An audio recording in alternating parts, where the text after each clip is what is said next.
Mississippi House of Representatives now in session. Please let the House come to order. Please stand as we're led in prayer today by the gentleman from Tallahatchie. Remain standing thereafter for the pledge. Good morning. May we bow? Dear Heavenly Father, we come before you this morning thanking you for all the things that you've done for us up to this point, Father. We want to thank you for all the blessings that you've bestowed upon us and for all the blessings that we have already gained. Father, we ask you for your guidance and your protection over this body and over our families and our friends and our loved ones who are near and far, Father. Father, we call before you this morning asking you to give us the strength where we're weak at, give us courage where we're fearful at. In your Son, Jesus' name, I pray. Amen. Amen. Salute, pledge. I pledge allegiance to the flag of the United States of America and to the republic for which it stands, one nation, under God, indivisible, with liberty and justice for all. Good job, brother. Thank you. Open the machine, Madam Clerk.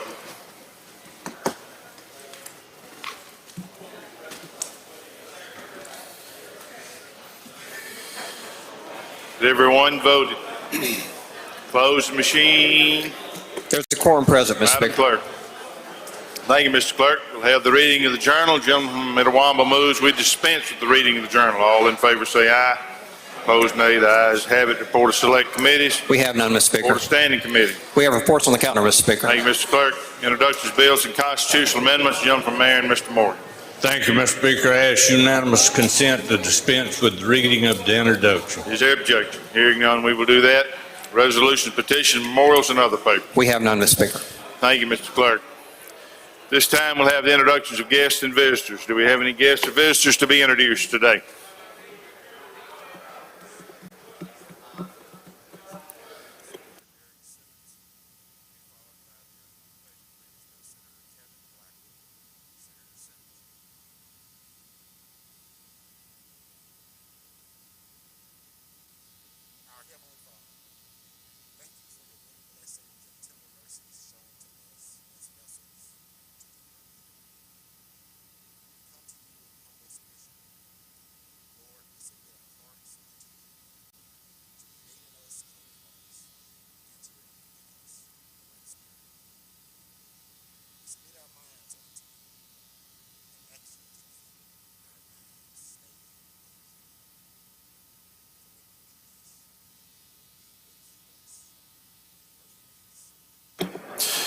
All right, we'll go to the calendar.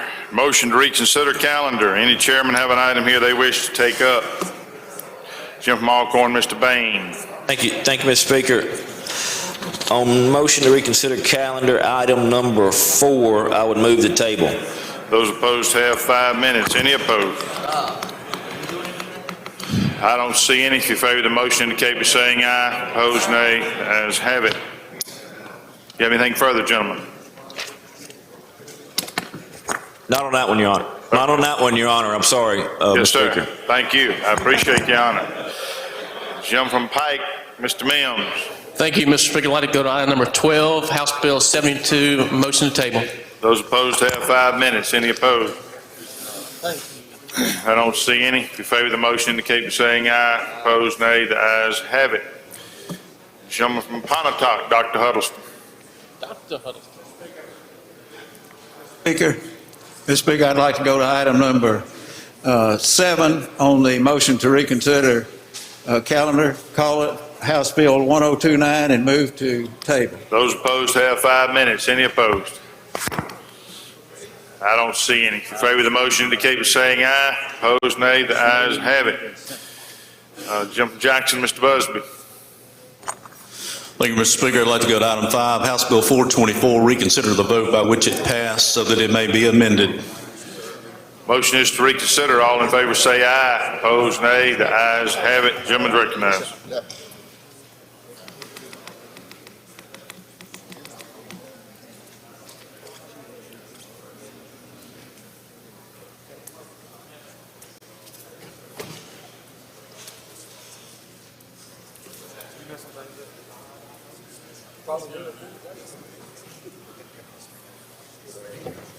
Thank you, Mr. Speaker. The bill is properly back before the House. I'd ask you to recognize the gentleman from Hancock for an amendment. Gentleman from Hancock recognized for an amendment. Thank you, Mr. Speaker, Mr. Chairman. All this amendment is to dedicate a section of Highway 603 located in Hancock County in memory of Michael Boutte, fallen officer. That's an explanation of the amendment. Questions on the amendment? Don't see any. Recognize the chairman to respond. We support the amendment. All right. All those in favor indicate by saying aye. Opposed, nay. I'm sorry. Mr. Chairman, you have something further? I have another amendment. Oh, another amendment. Ayes have it. Amendment is adopted. There's another amendment. Mr. Please recognize the gentleman from Green for an amendment. Gentleman from Green.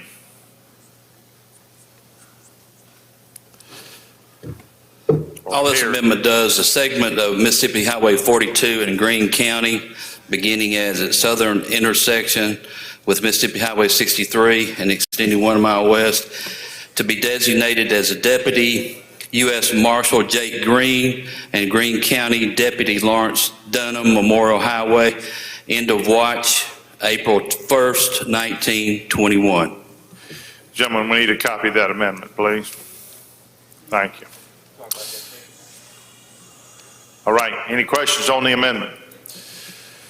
I don't see any. If you favor the amendment, indicate by saying aye. Opposed, nay. The ayes have it. The amendment is adopted. Thank you Move for adoption of the bill. Questions on the bill? I don't see any. Open the machine, Madam Clerk. Question occurs on House Bill 424. If you favor the bill, vote aye. If you're opposed, vote nay. Has everyone voted? Close machine, Madam Clerk. By a vote of 118 yeas, 0 nays, the bill is passed. Gentleman from Calhoun, Mr. Beckett. Mr. Speaker, item 13 on the motion to reconsider calendar, House Bill number 586. I would move to table. Those opposed have 5 minutes. Any opposed? Gentleman from Adams, you opposed? Okay. You're recognized to speak.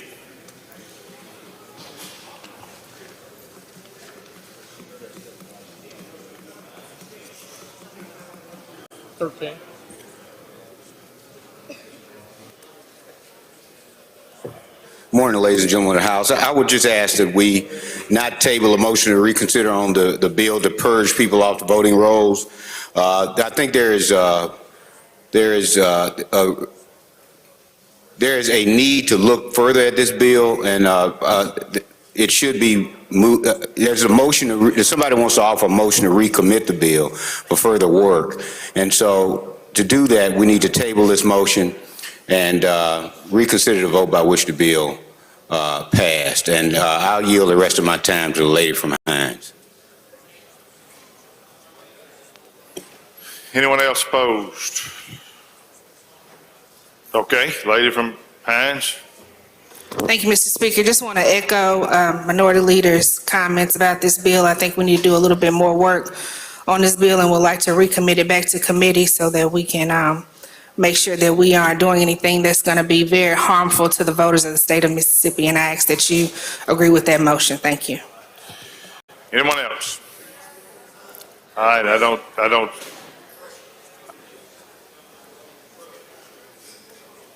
You have something further, lady? No. You don't have anything further. Okay.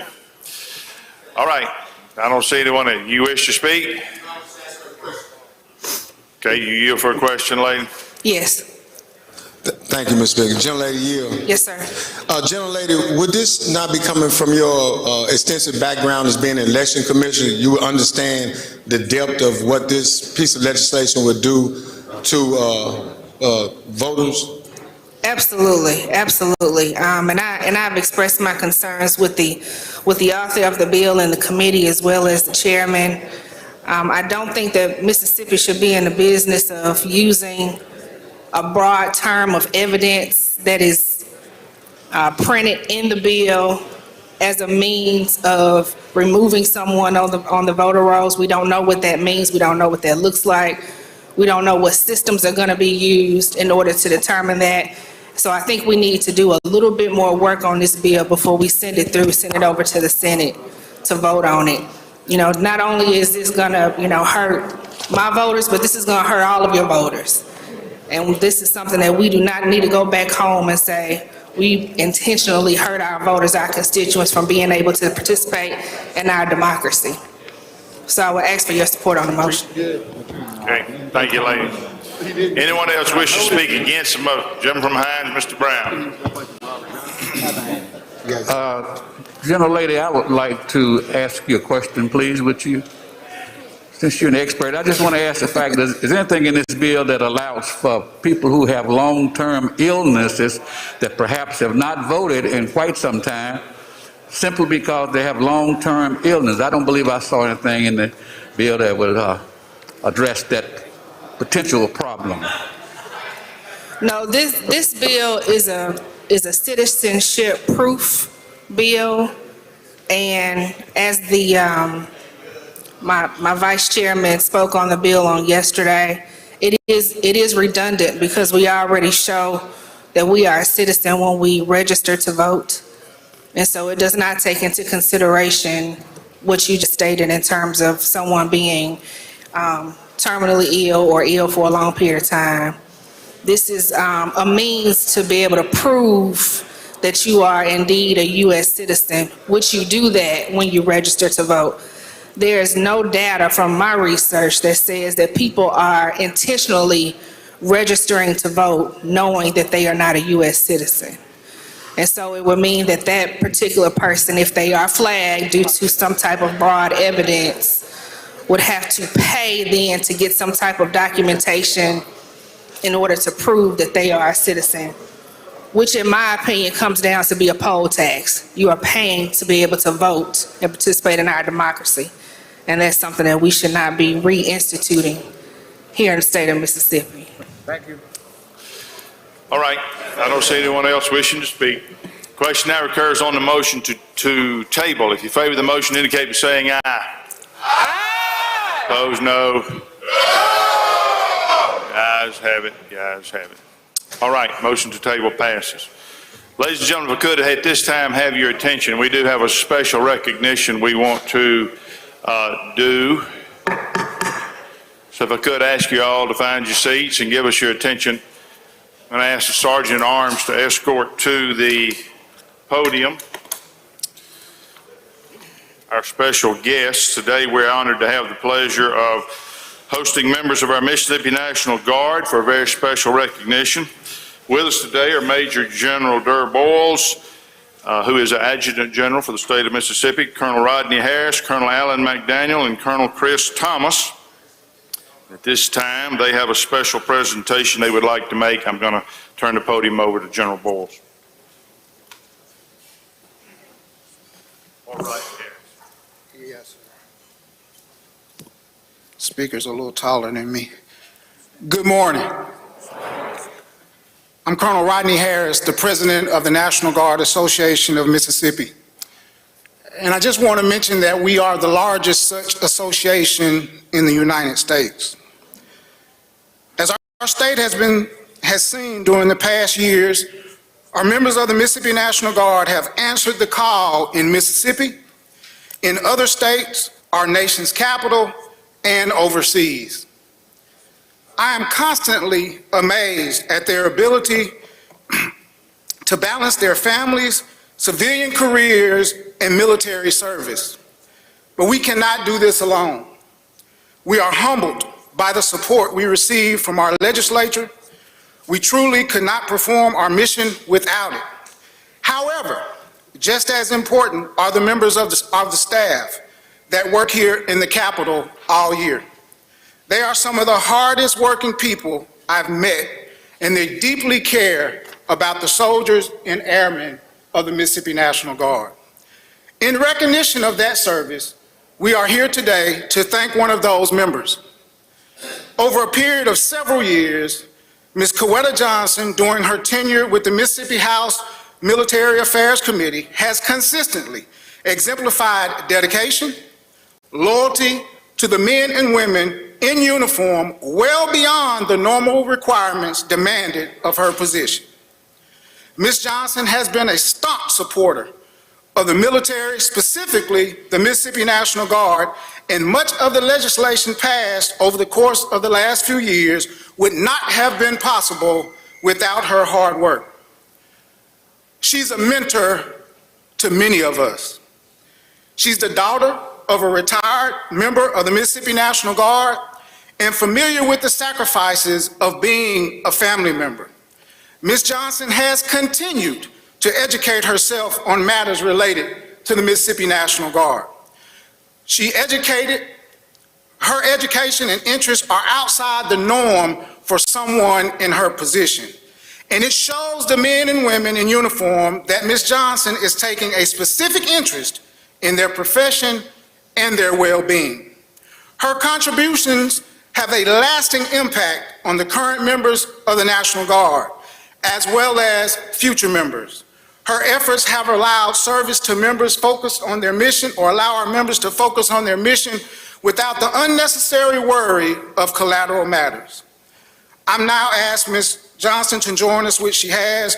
Major General Bowles, our Adjutant General, is here. I would also mention that General Bowles is a member of the National Guard Association of United States Board of Directors, and he's one of few Adjutant Generals that serve in that capacity. General Bowles. You may comments? Yes. So, Mr. Speaker, members, thank you all for taking a moment for us to recognize someone who's made a difference in our relationship with this body. I want to tell you that I represent 12,500 men and women, 2,500 Air, 10,000 Army.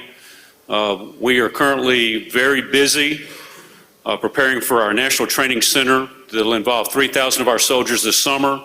We are very busy working with COVID in support of the Governor's initiative through the Health Department, and we are constantly training and preparing for other missions overseas. We currently have 500 men and women deployed. So we don't do any of that, we don't accomplish any of that without the support we get from the state of Mississippi. We depend on you for both revenue and non-revenue support for our operations. COETA helps us communicate with you, helps us set our priorities with you, and work with your committees to make sure that happens. So today we want to recognize her for the hard work that she's done to make our job easier as we work with you to support our men and women in uniform. So thank you very much for having us here this morning.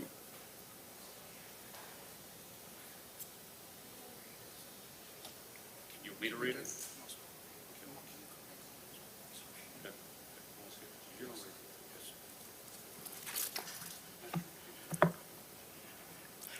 Typically, this award is given during our national conference, wherever it may be. I know that the speaker had the great fortune to be with us in Denver and receive an award very similar to this, but due to COVID, it was virtual. So we have the opportunity to make that presentation on today. The official citation. The Patrick Henry Award is awarded to Ms. COETA Johnson for her unequaled support to the Mississippi National Guard and the United States military. She has supported legislation and initiatives that have direct and positive for soldiers and airmen of the Mississippi National Guard. Through her hard work and dedication in the Mississippi legislature, Ms. Johnson has brought great benefits to the Mississippi National Guard. Ms. Johnson's dedication, selfless service, and steadfast support of the Mississippi National Guard are in keeping with the highest military service and are invaluable to the Mississippi National Guard, the state of Mississippi, and the United States of America.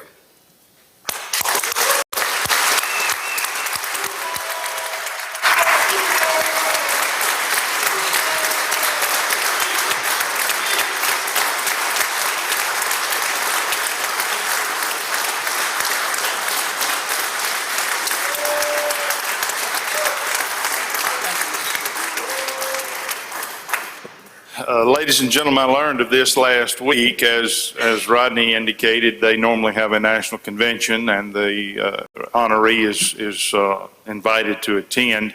This is the highest civilian award that they give. And when I was informed that COETA got it last week, I thought it'd be appropriate for them to come here and make the award. Since they can't go to a national convention, I just felt like This is a high honor, reflects well upon the House of Representatives, reflects well upon those who work here. And Coretta, we're very proud of you, and they are the ones who decided you were deserving of this award. So that indicates, ladies and gentlemen, she's done an outstanding job to help our Military Affairs Committee, despite the chairman, and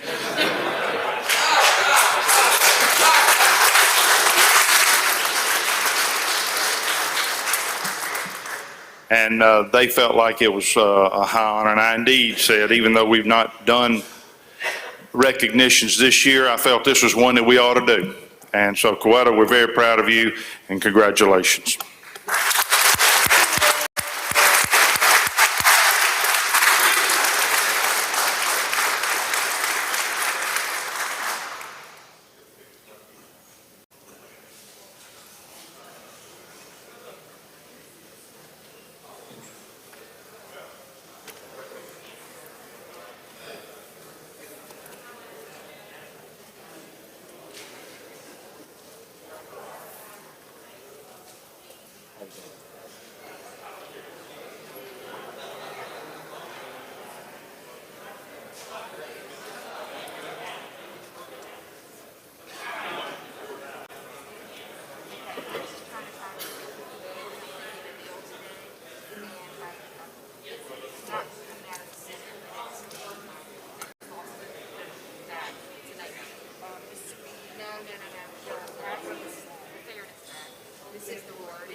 Hey, Dr. Mack, do you know what we're doing?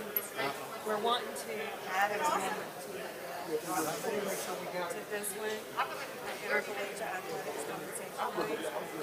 We wanted, Angela Brown that disallows those transgender men to compete in women's sports. It's not making it open to women. And so we feel like so it's number 2.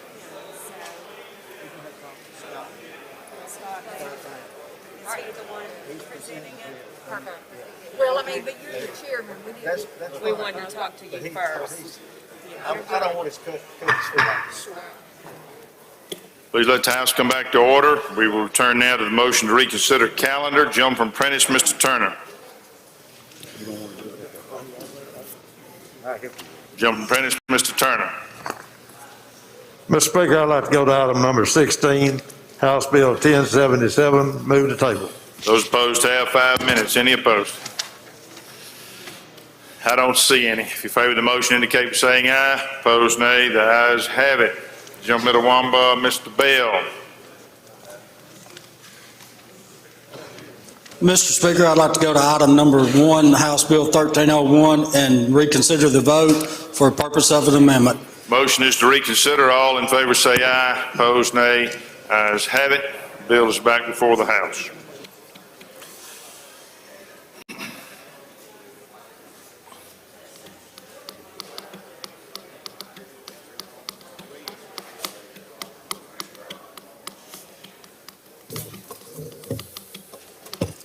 Thank you, Mr. Speaker. Ladies and gentlemen of the House, this is an agreement reached by all parties involved, including the governor's office, the Department of Education, the SWIB Board, MEC, and also the Board of Education. We did make some changes to the bill at their request. Instead of the career track, it will now be considered the Career Technical Education Pathway, and that change was made throughout the bill. Excuse me, gentlemen. Madam Clerk needs a copy of your amendment.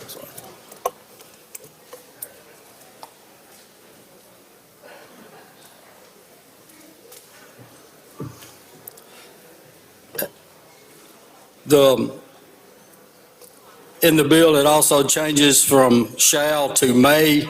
All students may be elected to take the work keys exam. We changed the expert citizens teachers licensing. Instead of a one-year license, they will be granted a 5-year license.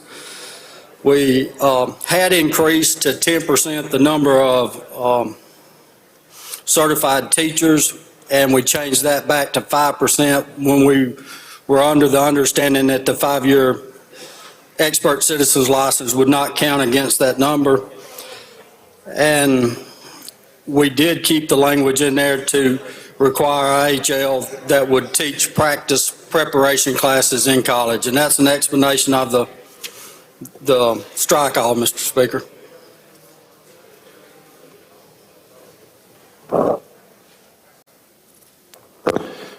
Questions? Gentleman Tate, Mr. Lamar? Passes. All right, I don't see any questions. If you favor the strike, all indicate by saying aye. Opposed, nay. Ayes have it. Anything further on the bill? Final passage. Questions on the bill? I don't see any. Open the machine, Madam Clerk. Question occurs on House Bill 1301. If you favor the bill, vote aye. If you're opposed, vote nay. Has everyone voted?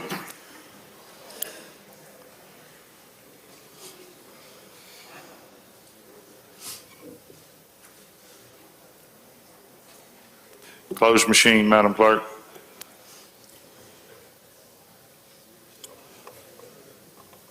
By vote 118 yeas, 0 nays, the bill passes. Next item. Mr. Speaker, I'd like to go to item number 10, House Bill 1253, for a purpose of an amendment. Okay, motion is to reconsider item number 10. All in favor say aye. Opposed, nay. Ayes have it. Bill is back for the House. Ladies and gentlemen, this is the exact same amendment that we just voted on. Questions on the amendment? I don't see any. If you favor the amendment, indicate by saying aye. Opposed, nay. Ayes have it. Anything on the bill? I don't see any questions. Open the machine, Madam Clerk. Question occurs on House Bill 1253. If you favor the bill, vote aye. If you're opposed, vote nay. Has everyone voted? Close the machine, Madam Clerk. By vote 116 yeas, 15 yeas, 3 nays, the bill passes. Next item. Mr. Speaker, I'd like to go to item 11, House Bill 536, and call it back up for the purpose of an amendment. Motion is to reconsider. All in favor say aye. Opposed, nay. Ayes have it. Gentleman's recognized. Mr. Speaker, this is the exact same amendment again. Questions? I don't see any. If you favor the amendment, indicate by saying aye. Opposed, nay. Ayes have it. Any questions on the bill? I don't see any. Open the machine, Madam Clerk. Question occurs on House Bill 536. You favor the bill, vote aye. If you're opposed, vote nay. Has everyone voted? Close the machine, Madam Clerk. By vote 109 yeas and 4 nays, the bill passes. Next item. Oh, I'm sorry, you're done. All right, any other chairman have an item? Jump from Tate, Mr. Lamar. Mr. Speaker, I would go to item 14, House Bill 1142, and move that we reconsider this bill for purpose of an amendment. Motion is to reconsider. All in favor say aye. Opposed, nay. The ayes have it. Gentleman's recognized.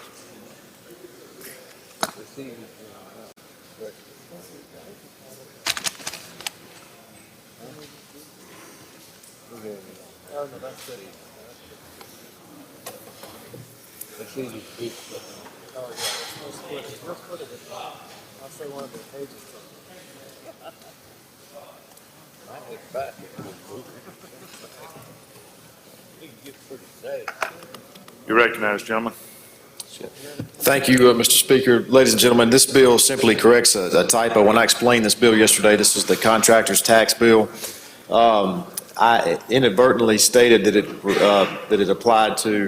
that a portion of the bill applied to residential contractors. The way it was drafted previously, it only applied to remodelers, and so this just clarifies that part of the bill where it will apply to residential contractors.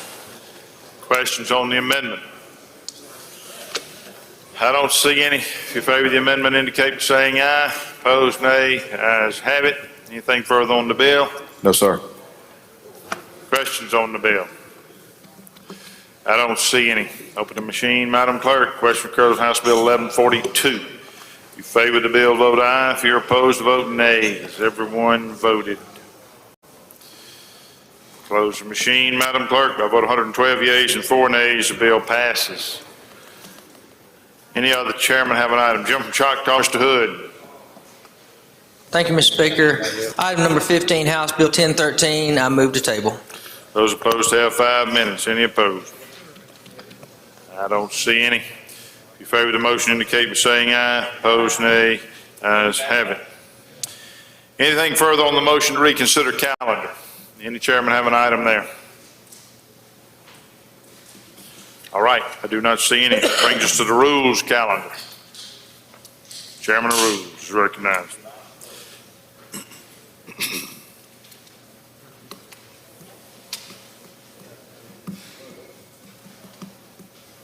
Thank you, Mr. Speaker. Mr. Speaker, if we could go to item number 2, skipping number 1. Okay, you're recognized. If we could call up House Bill 1326 and make the usual motions. However, I did ask it to be read for the 3rd time yesterday. You did? Yes, sir. So you're ready. Rock and roll. Okay. Ladies and gentlemen, this is the compact for a balanced budget and revised to delegate membership and extend sunset provisions. I have had some people ask me about the bill as it stands. Mr. Speaker, I have an amendment at the proper time. Okay, present your amendment.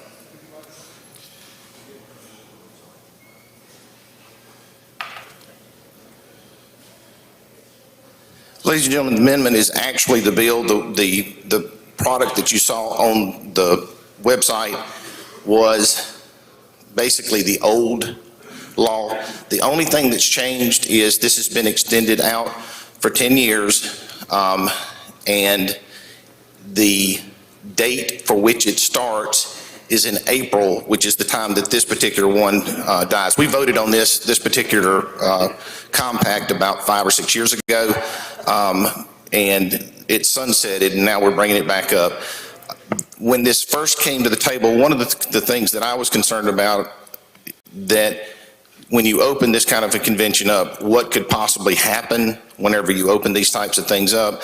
I was told by the person that's representing this particular compact that we will be the number 6 state that has joined this compact. They're not going to do anything until they have 38 states to ask for this convention.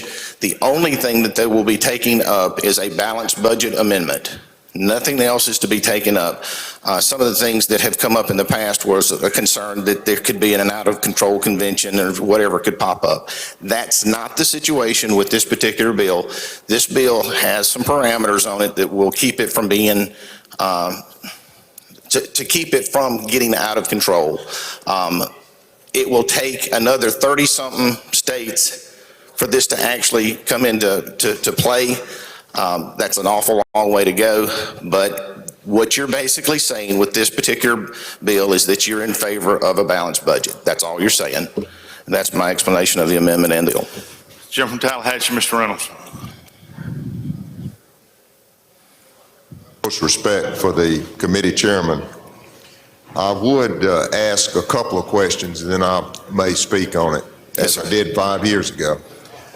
Gentlemen, I don't believe this makes an exception for war or national defense. Am I correct? You are correct. You're correct. And gentlemen, it does not make an exception for payments to Social Security recipients or veterans who are entitled to receive payments under current federal law. You are correct. All right. And Jim and I'll speak on it at the proper time. Yes, sir. Thank you for your question. Jim from Adams, Mr. Johnson. Yes, thank you. Do I have to say I have the utmost respect for the chairman and all that before I ask you a question? Yes, sir. Do you answer anything, gentlemen? All right. Well, thank you for yielding. And I do have utmost respect for the chairman who's been open about all the issues in this committee. But you said that all of they are going to consider is a balanced budget, but there's nothing that restricts what they do at a convention except their assertion that that's all they're going to do. You just have their assurances, but there's nothing in the law that stops them if they get to the convention and decide to do more. Is that correct? I don't think that technically they could have anything that would restrict it other than them telling us that this is what they're doing, but you are correct. I think that is a fair assertion. So there is some danger, even though I've had assurances from people saying that that's all they're going to do. But everything I read and all the research I've done tells me that they may say that, but there's no way to control a convention. A constitutional convention is just that, a constitutional convention. And they can consider whatever they decide to consider when they get there. Is that correct? Yes, sir. I think that's a fair assertion. I just want to make sure. Thank you. Sir. I appreciate that. Thank you.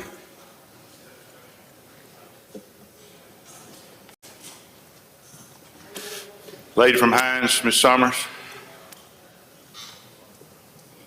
Thank you, Mr. Speaker. Will the gentleman yield? Yes, ma'am.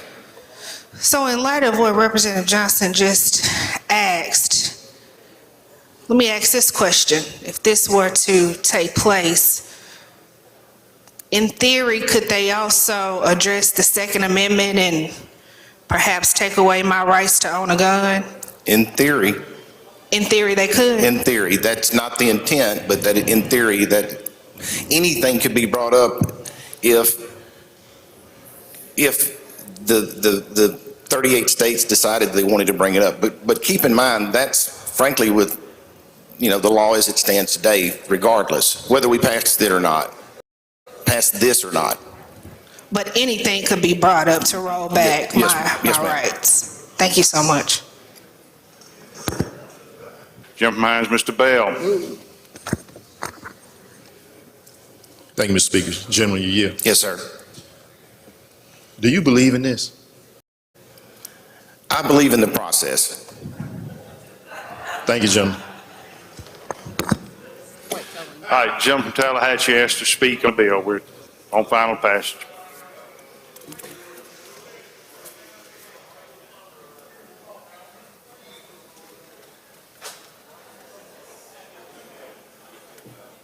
Ladies and gentlemen, this United States has never used Article 5 to amend the United States Constitution. We have had one constitutional convention called in this country. The Continental Congress called a limited constitutional convention for the purpose of revision of the Articles of Confederation. The first thing they did when they got there was did what they want to do. And as a result, we have the United States Constitution prepared by people an amazing group of people. I don't think they will be duplicated by any other. In this provision, I think there'll be 3 delegates. The governor of Wyoming will be one, and the Speaker of the House of Wyoming, and whoever else in Wyoming, and the governor of California, and New Jersey, and things like that. That won't be, and they're good people, but I don't see Thomas Jefferson, I don't see John Adams, I don't see Benjamin Franklin. So the first thing they did was open up wide and did whatever they want and shaped a frame of government. When you call a convention, that's what can happen. So everything can be on the table. Secondly, the provision that they say that the debt must be the actual, they talk about restricting debt. There is a restriction on debt about revenue, about 98% of the actual revenue, or 105%. There's another provision that says, though, the general revenue shall become, no bill providing for new or increased general revenue shall become law unless approved by 2/3 vote of the whole number of each House of Congress. However, this requirement shall not apply to any bill that provides for new and user sales tax. Excuse me, gentlemen. Time's expired on the amendment. I'm on, Mr. Speaker, ladies and gentlemen, this would not let you go to war in the United States, because if you increase the debt in World War II, I believe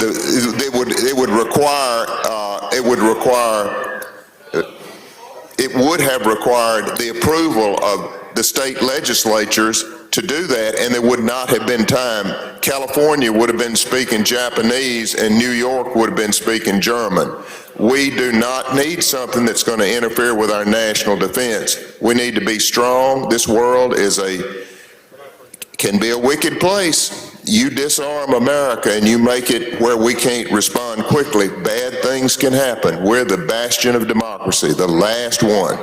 I think we need to stick with the form of government we have. extra 2 minutes are granted.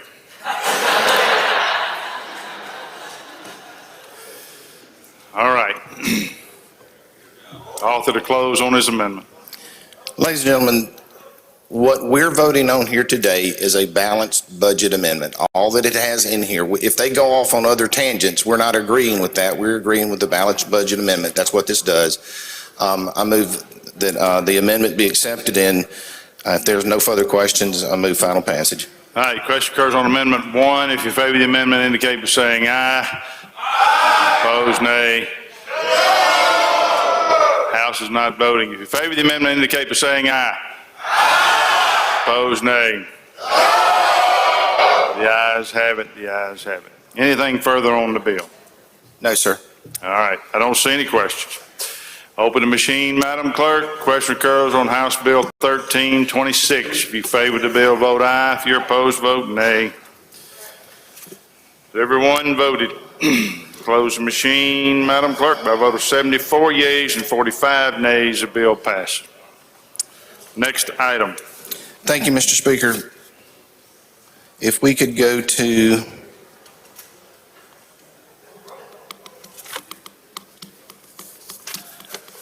the next item, which would be HCR number 33, and then call up, if there are no objections, HCR number 33, HCR number 34. Anyone wish to have one of these items set aside? All right, I do not see any question on either one of these resolutions. I do not see any. Move final passage.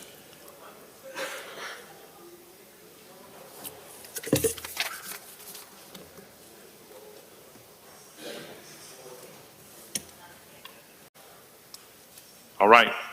Open the machine, Madam Clerk. Question occurs on these resolutions. If you favor the resolutions, vote aye. If you're opposed, vote nay. Has everyone voted? Closed machine, Madam Clerk. By a vote of 119 yeas and 0 nays, resolutions are adopted. Next item. Thank you, Mr. Speaker. If we could call up the following HRs in a block, if there are no one that wants to take one out. Item 5, HR number 2. Item 6, HR number 15.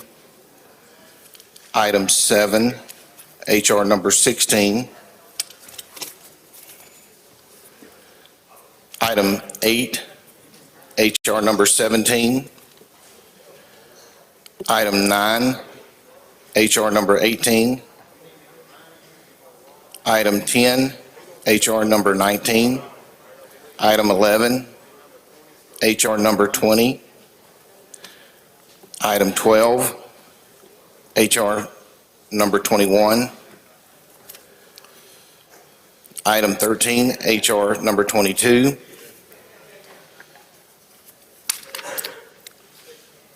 Is that it? That's it. Questions on these resolutions? I don't see any. If you favor the resolutions, indicate by saying aye. Opposed, nay. Ayes have it. Resolutions are adopted. Next item.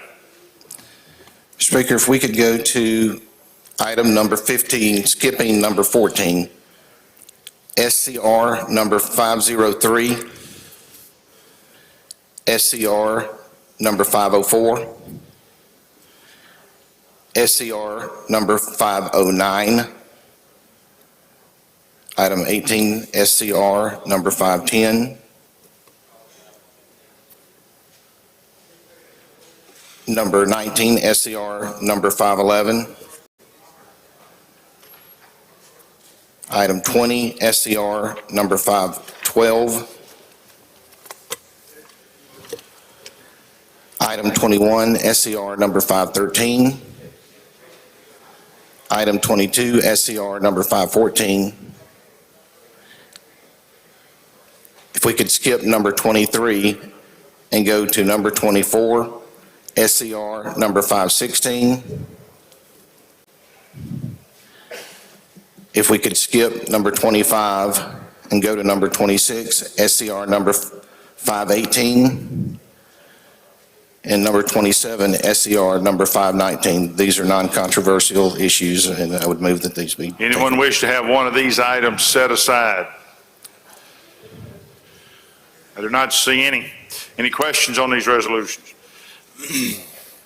I do not see any. Open the machine, Madam Clerk. If you favor these resolutions, indicate by voting aye. If you're opposed, vote nay. Has everyone voted? Close the machine, Madam Clerk. I vote 121 yeas, 0 nays. The resolutions are adopted. Next item.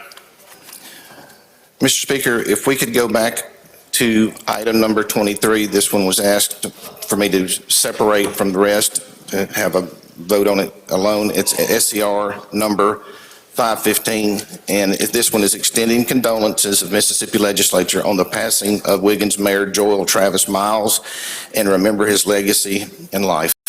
Questions on that resolution? I don't see any. Open the machine, Madam Clerk. If you favor the resolution, vote aye. If you're opposed, vote nay. Has everyone voted?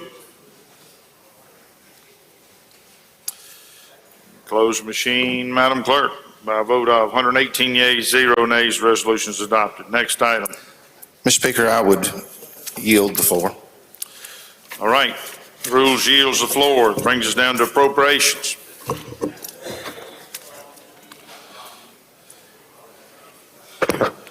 Thank you, Mr. Speaker. Ladies of the House, let's go to the appropriations calendar. Item number 1 would be House Bill 1360. Bring it up, make the usual motion. Gentleman calls the bill up, moves the rules be suspended, bill considered in gross read the third time, placed on final passage. All in favor say aye.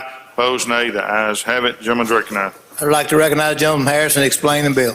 Gentleman from Harris, recognized, present the bill. Thank you, Mr. Speaker. Ladies and gentlemen, if you remember last year with COVID, we had some casinos that were not able to make their payment on time before we got out of here. So since then, they have made their payment and the money is in the bank. This allows the department, all it does is give them the spending authority of money they would have gotten last year in the budget and allow them not to have to lay off employees between now and the end of the year. That's the explanation, Mr. Speaker.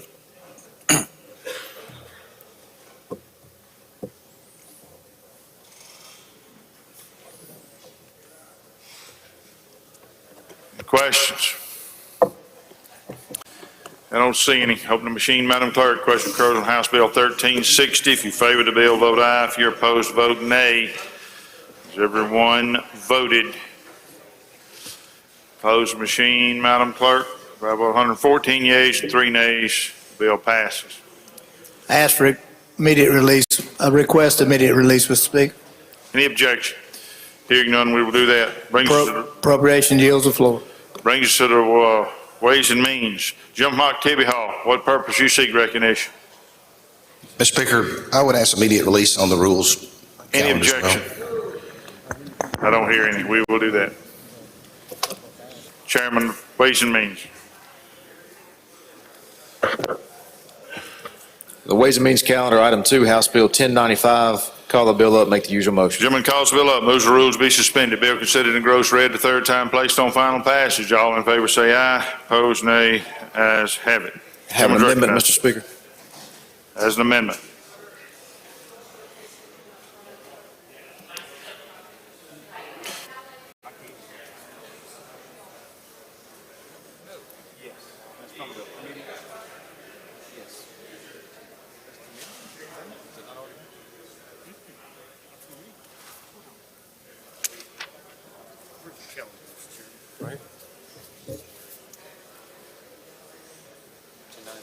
Yeah. Yeah, you would have had that in, yeah, you would have done that in committee. Reverse opinion? Yeah, but then you've got your personal amendment to take the governor out. Right. Do we need to do amendment 1? That was done in committee. Amendment 1 was in committee.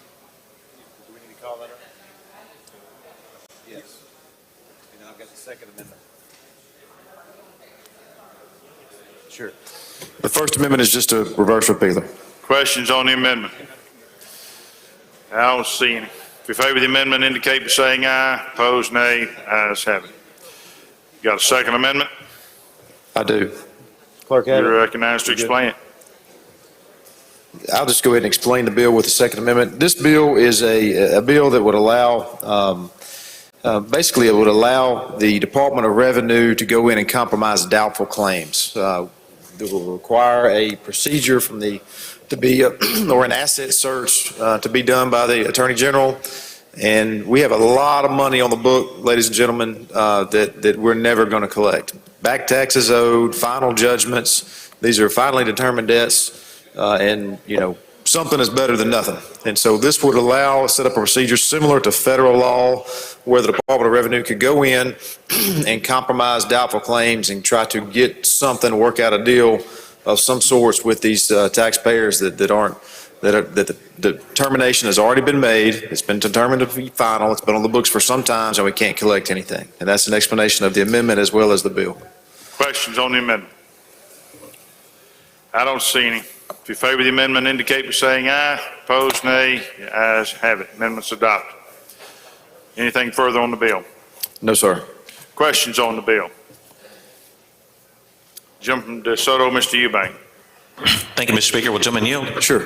Gentlemen, is there any kind of transparency or oversight as to what's being forgiven to who? I know there's a lot of confidentiality talk in here.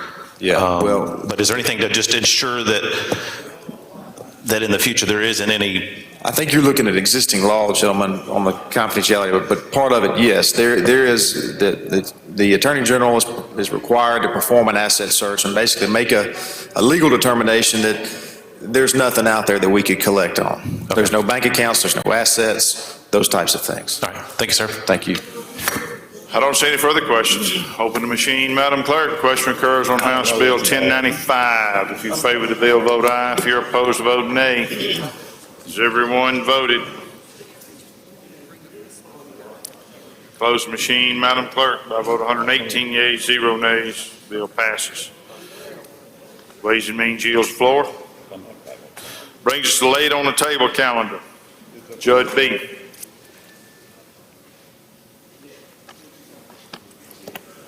Thank you, Mr. Speaker. I'd call up item 1, House Bill 287, call it the committee sub. Gentleman moves to take the bill off the table. All in favor say aye. Opposed, nay. Ayes have it. Mr. Speaker, I move to table the committee sub. Motion is to table the committee sub. Those opposed have 5 minutes. Any opposed? And You opposed to the table? Motion to table the committee sub? I'm sorry, Ken. Okay. I don't see any opposed. All those in favor, hold on, Jim, we got to vote. All those in favor say aye. Opposed, nay.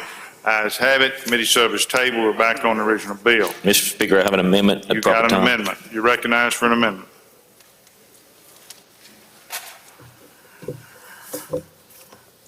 All the amendment is a reverse repealer, and that's a. Questions on the amendment? Anybody got a question on the amendment? Jumping Prentice, you recognize. Thank you, Mr. Speaker. Now, gentlemen, you're going to send this to Congress with a reverse repealer, correct? I'll put you on conference. All right. And now, does that thing still have the code sections in there to expand those judicial districts? There is nothing in here that expands any judicial district. The code sections for the judicial districts are in here at the request of a lot of members of this body. Yes, sir. And this is a bill, by the way, that was brought before this body last year that was voted unanimously out of this House. Now, gentlemen, does it still have the language in there for Ms. Clark? That's current language. That's current law, gentlemen. Okay. It's intervention courts, which were named after Ms. Clark when the program was enacted back before we got here.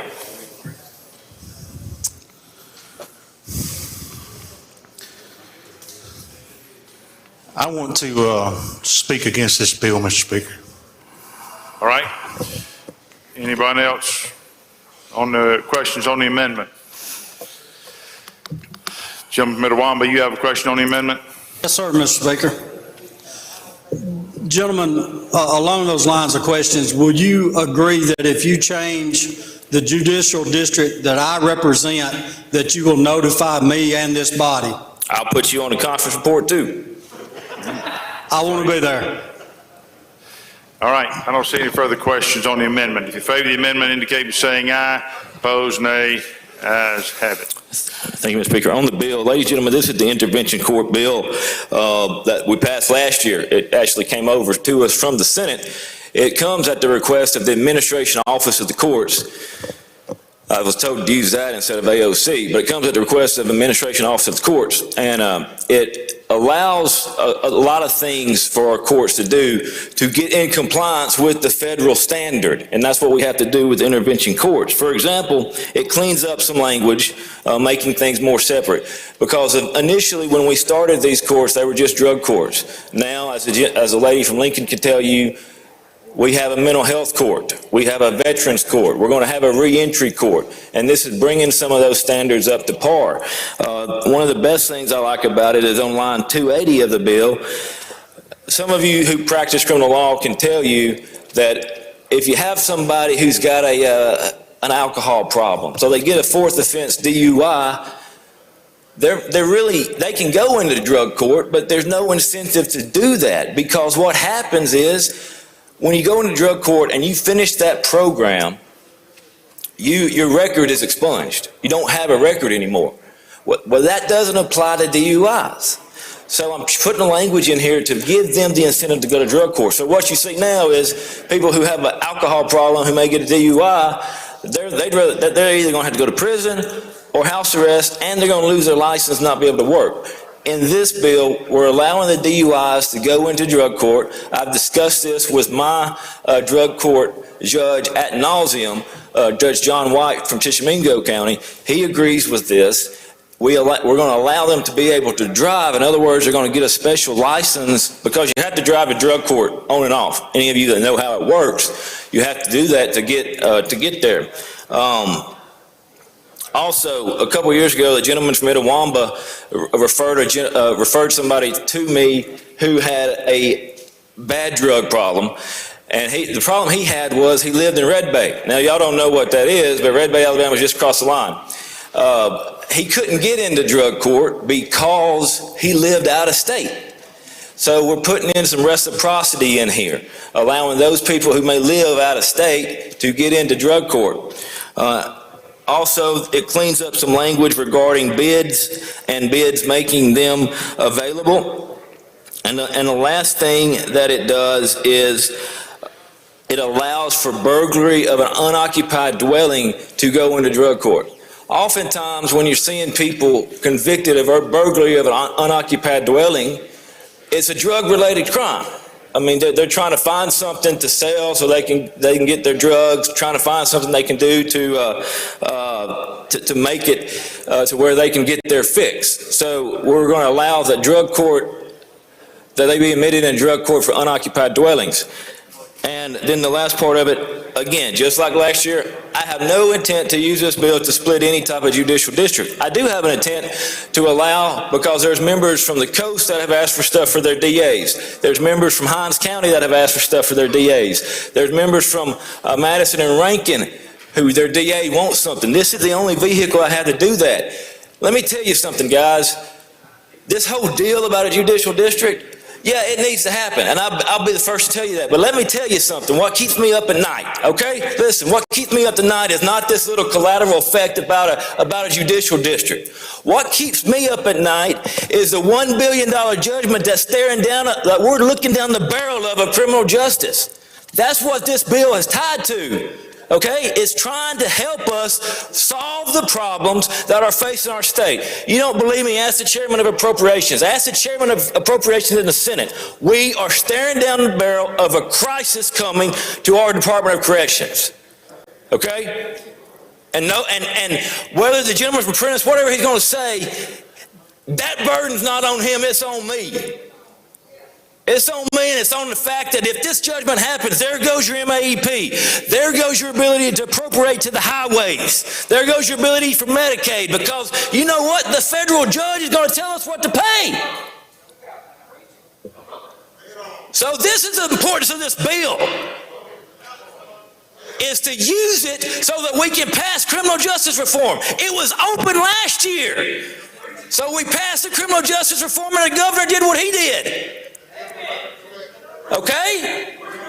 You want to hear where the cow eats the corn? I'm going to tell you. That's the problem. And I need this to pass the criminal justice reform. Gentleman from Grenada will tell you that. Final passage, Mr. Speaker.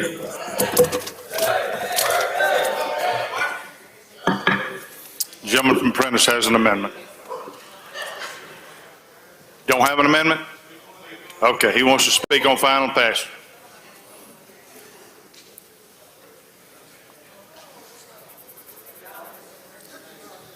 Thank you, Mr. Speaker.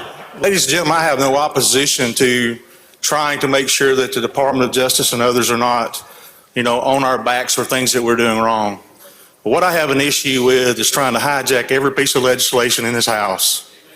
In his committee pretty much, when 9 out of the 10 are opposed to this gentleman trying to run over us, not even talking to us, other than a meeting that we call with the speaker about what he's trying to do in our district. Now, ladies and gentlemen, I don't object to the precedence of this bill, but I don't like the idea of hijacking legislation for someone else's agenda without coming to the people that represent these areas of our state. The other representative of Prentice County and I are the only 2 people that represent Prentice County. He comes into our district up there, meets with our supervisors, and he'll tell you that he's invited. But I asked the Chancery Clerk about it. The Chancery Clerk turns around and says, he called me and asked if he could come. And I said he could. He invited himself. Now, ladies and gentlemen, I don't know about you, but I'm not going to come into your district, meet with your supervisors, meet with your elected officials without your permission. That's just respect. And hijacking legislation for other things and bringing it up here, striking the language out, trying to do a little sermon about what's right about the bill. Now, I'm all for the precedence of the bill, but I'm not for him taking this piece of legislation to even a conference and coming out with something that we oppose 9 out of the 10 members of that judicial district. And ladies and gentlemen, at this point, I don't know that I can trust the gentleman. Gentlemen, we're not gonna make personal attacks from the well, gentlemen. Ladies and gentlemen, there's a lot that I can say. Gentleman from Prentice, we're not gonna make personal attacks from the well. You recognize, gentlemen. Thank you, Mr. Speaker. Ladies and gentlemen, there's a lot that I can say.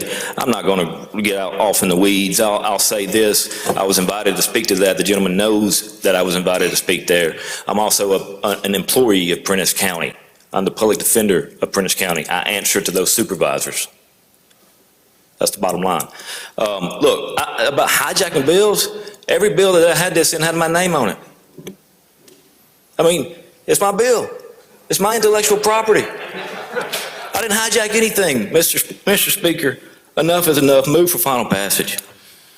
All right, gentlemen, yields the floor. Open the machine, Madam Clerk. Question recorded on House Bill 287. If you favor the bill, vote aye. If you're opposed, vote nay. Has everyone voted? Has everyone voted?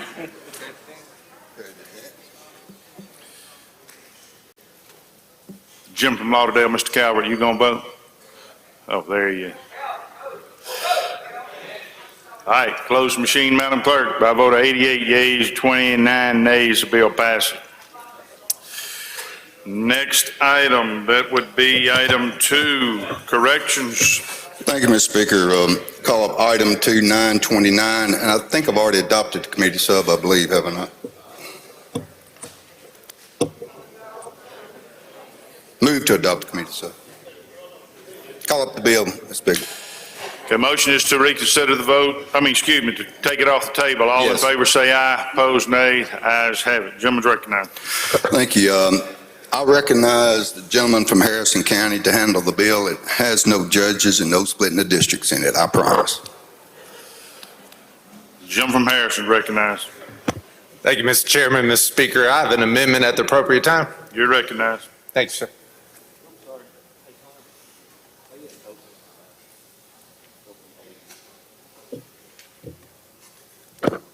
Mr. Speaker, I'll cover the amendment first. The amendment just inserts the language from Senate Bill 2574, which passed late last week. This language just establishes a workforce and rehabilitation program that can be completed within 3 years. This is an alternative to someone being incarcerated. And that concludes my explanation of the amendment. Questions on the amendment? I don't see any. If you favor the amendment, indicate by saying aye. Opposed, nay. The ayes have it. All right, Mr. Speaker, and on House Bill 929, as the chairman alluded to, this is just bringing forward the code sections on reentry, and we covered that. This bill does have a reverse repealer in it, so we'll come back before you in its completed fashion. That completes an explanation of the bill. Questions on the bill? I don't see any. Move on for the final machine, passage. Madam Clerk. Question occurs on House Bill 929. If you favor the bill, vote aye. If you're opposed, vote nay. Has everyone voted? Close the machine, Madam Clerk. By a vote of 119 yeas, 0 nays, the bill passes. That brings us down to the general calendar. Item 1, education. All right. Takes us to item 2, municipalities.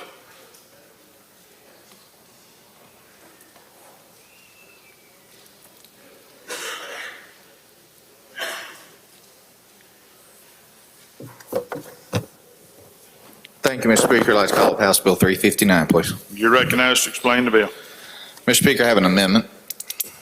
You're recognized.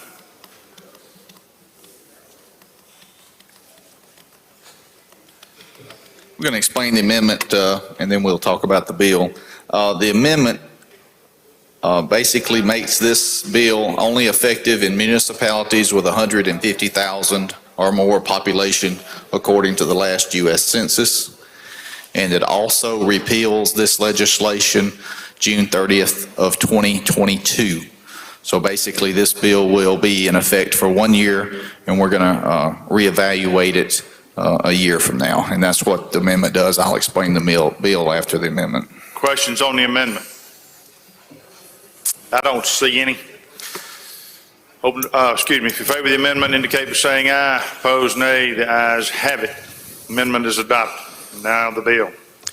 House Bill 359 is a bill we passed out of here last year, very heavily supported.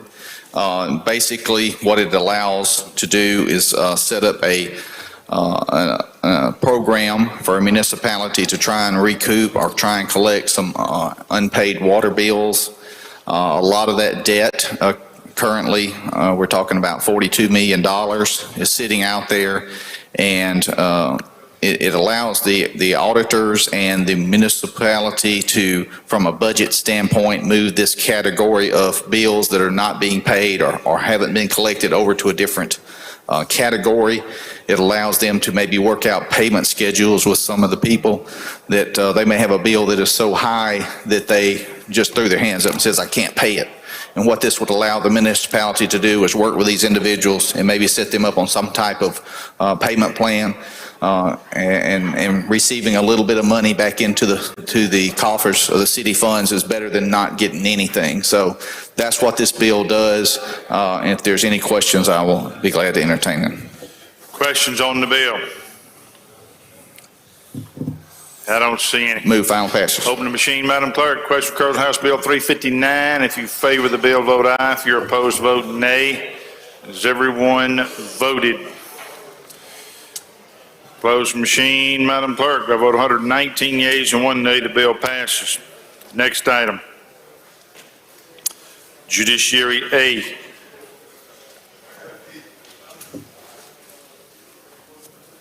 Thank you, Mr. Speaker. I'd like to go to the next item, House Bill 429, and would you please recognize the gentleman from Harrison to present the bill? Gentleman from Harrison.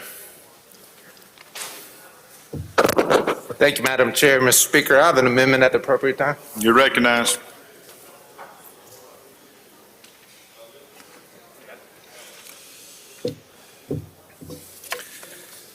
Mr. Speaker, I'll speak to the amendment first.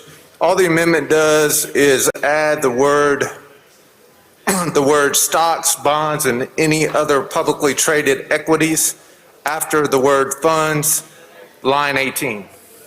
That concludes the explanation of the Questions on the amendment? I don't see any. If you favor the amendment, indicate by saying aye. Opposed, nay. The ayes have it. Anything further on the bill? House Bill 429 provides that those 18 years of older shall have the capacity to enter into binding contractual relationships for the purpose of investing in mutual funds. The purpose of the bill came about when some of our military folks down on the coast were teaching some financial classes, and they realized that these 18-year-olds could not even participate in some of the programs and investments and begin building upon their future at the age of 18. So that's how this bill came about. That is the gist of the bill, and that concludes an explanation, Mr. Speaker. Questions? Gentleman from Lauderdale, Mr. Young. Thank you, Mr. Speaker. Would the gentleman yield? Gladly, sir. Gentlemen, I understand that, we are very much interested in assisting our persons in the military. Does this obligation extend to the guardians or parents of these minors? No, sir. As a matter of fact, there's a specific provision in there that states in Section 1 that shall the 18-year-old act in this capacity, that they're acting in this capacity as an adult, and that their parents are indemnified from suit, but also preserves their right to act and sue themselves. Thank you, gentlemen. You're welcome. Gentleman from Forest, Mr. Watts.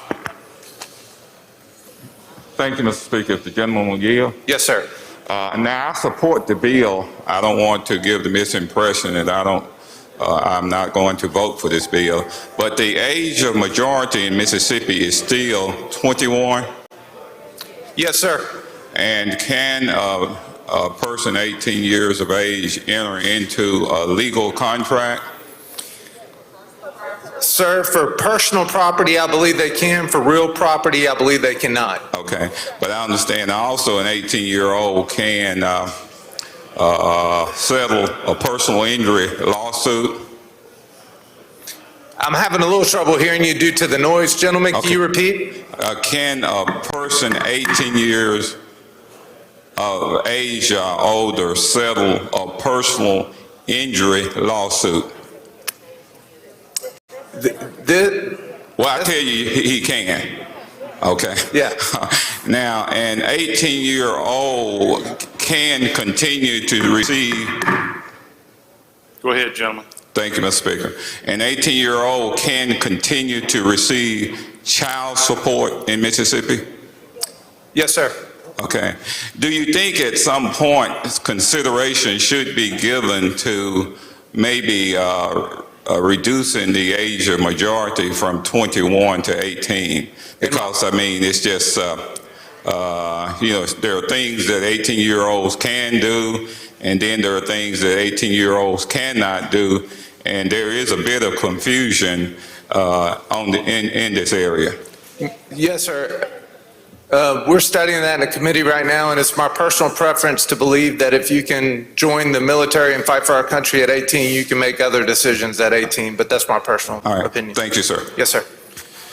I don't see any further questions. Open the machine, Madam Clerk. Question occurs on House Bill 429. If you favor the bill, vote aye. If you're opposed, vote nay.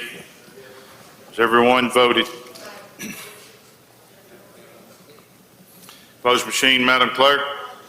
By a vote of 114 yeas, 0 nays, the bill passes. Next item, insurance.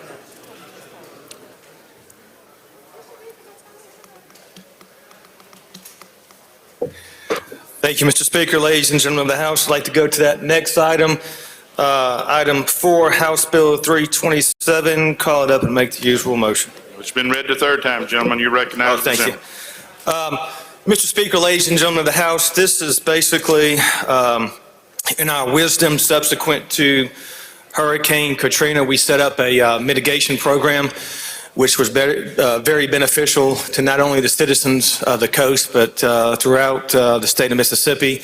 We are simply extending the repealer to keep this program on the books, and I stress to you that there is no money involved whatsoever. That's my explanation. Question. I don't see any. Open the machine, Madam Clerk. Question occurs on House Bill 327. In favor of the bill, vote aye. If you're opposed, vote nay. Everyone voted? Close machine, Madam Clerk. By a vote of 112 yeas, 3 nays, the bill passes. Next item, insurance. Thank you, Mr. Speaker. That next item is item number 5, House Bill 330. It's been read for the third time. That's basically, we are dealing with a situation whenever a political entity, whether that be the city, county, or state, has more than one insurance policy or coverage. A person can only recover as to or against one of those policies and cannot kind of double dip and recover as to both of them. And I believe the lady from Hines has an amendment at the proper time.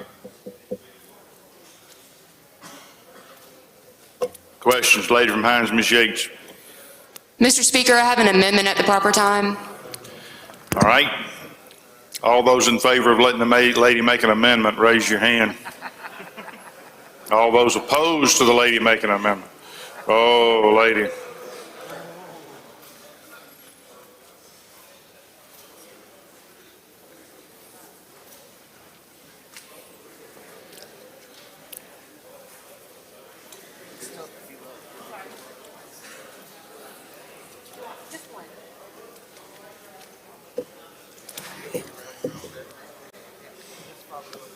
This is a very simple amendment.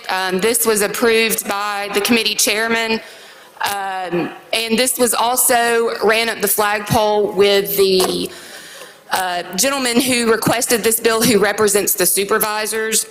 All that this amendment does is add at the end of line 43 and at the end of line 75 the words "and which has fully compensated or will fully compensate the individual for said element of loss." This is specifically done in order to protect our state employees. It was recognized that this amendment actually made the original bill better. Legal counsel for the supervisors looked over my proposed amendment and agreed to it. So I would ask that everyone support this so that we can make sure if we have an injured police officer, for instance, who is not able to be fully compensated for his injuries under one policy, that the second policy would not be precluded from paying for those additional damages.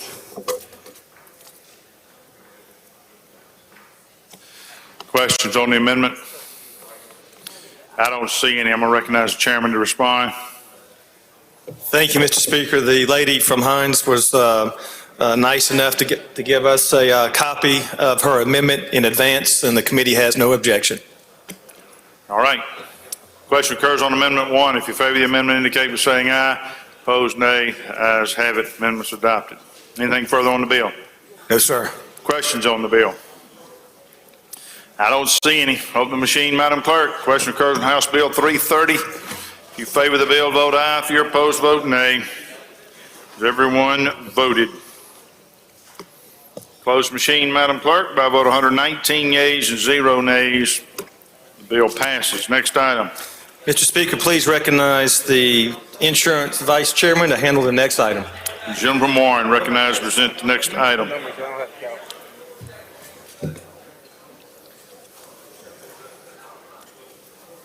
Thank you, Mr. Speaker. Thank you, Mr. Chairman. Ladies and gentlemen, House Bill 1205 is a telemedicine bill. Of course, with COVID this year, telemedicine has been brought forward across all platforms in the insurance industry.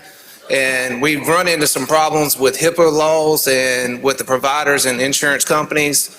So we're trying to work out those problems. We do have a committee sub on this bill, which puts in a reverse repealer. We are working with all parties to come up with a solution. We do not have that today, but we're getting pretty close, but we don't have it today. So we're just asking that it moves through the process, and once it comes out of conference, we'll be able to give you a better update on it. Thank you, Mr. Speaker. You gentlemen, you got a committee substitute. You wish to adopt it? Yes. Gentlemen, the moves committee substitute be adopted for consideration in lieu of the original bill. All in favor say aye. Opposed, nay. The ayes have it. Any questions on the bill? I don't see any. Open the machine, Madam Clerk. Question occurs on House Bill 1205. If you favor the bill, vote aye. If you're opposed, vote nay. Has everyone voted? Close the machine, Madam Clerk. By a vote of 118 yeas and 2 nays, the bill passes. Next item, accountability. Thank you, Mr. Speaker. Would you recognize the lady from Jones to present the bill? Lady from Jones is recognized to present the bill. Thank you, Mr. Speaker, and thank you, Mr. Chairman. Mr. Speaker, ladies and gentlemen of the House, House Bill 100 extends the date of the repealer on the statute, excuse me, got a frog in my throat, and requires all user fees and charges collected under the Mississippi Telephone Solicitation Act to be deposited into the state general fund from July 1st, 2021 to July 1st, 2024. Mr. Speaker, that is an explanation of the bill, and I would be available for any questions. If there are no questions, I move for final passage of the bill. Any questions on the bill? I don't see any. Open the machine, Madam Clerk. Question occurs on House Bill 100.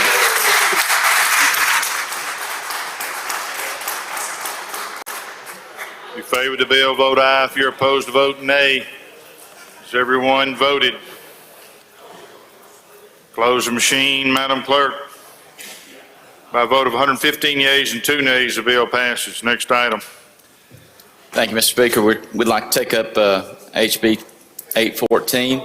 Okay, you're recognized. This is a simple bill that we passed last year. I don't think there was hardly any dissenting votes in here. Basically, what it does is the AG has asked for the expert witnesses not to have to go before the board that has to okay them. What it does is it gives the other side an opportunity to be able to see what their case is and how they're going to approach it, and it gives them a little heads up on how to defend it. And so they think it's appropriate not to have these expert witnesses go before the board in order to keep it confidential who their expert witnesses are until the last moment. Questions? Jump behind Mr. Bell. Thank you, gentlemen. Yeah. Yes, I do. Is this normal practice in law to keep expert witnesses from being identified? Isn't there a rule for that? Well, they would apply that rule. I mean, they're not asking to go past the rule that's normal and natural in court. It's just that a lot of times their cases are longer in developing, and as they do that, sometimes it gives an opportunity for people to decide how they're going to approach the case. All right, thank you, gentlemen. I don't see any further questions. Open the machine, Madam Clerk. Question occurs on House Bill 814. If you favor the bill, vote aye. If you're opposed, vote nay. Has everyone voted? Everyone voted. Close the machine, Madam Clerk. By a vote of 114 yeas and 3 nays, the bill passes. Next item, correction.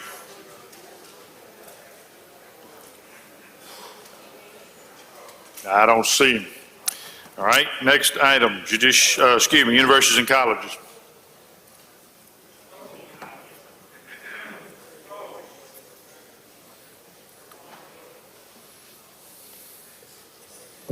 Mr. Speaker, I ask that we go to item number 10 on the general calendar here, House Bill number 1030. Call it up, make the usual motion. It's been read the third time, gentlemen, so Yes, we're sir. ready to present it. Gentleman from the show is recognized.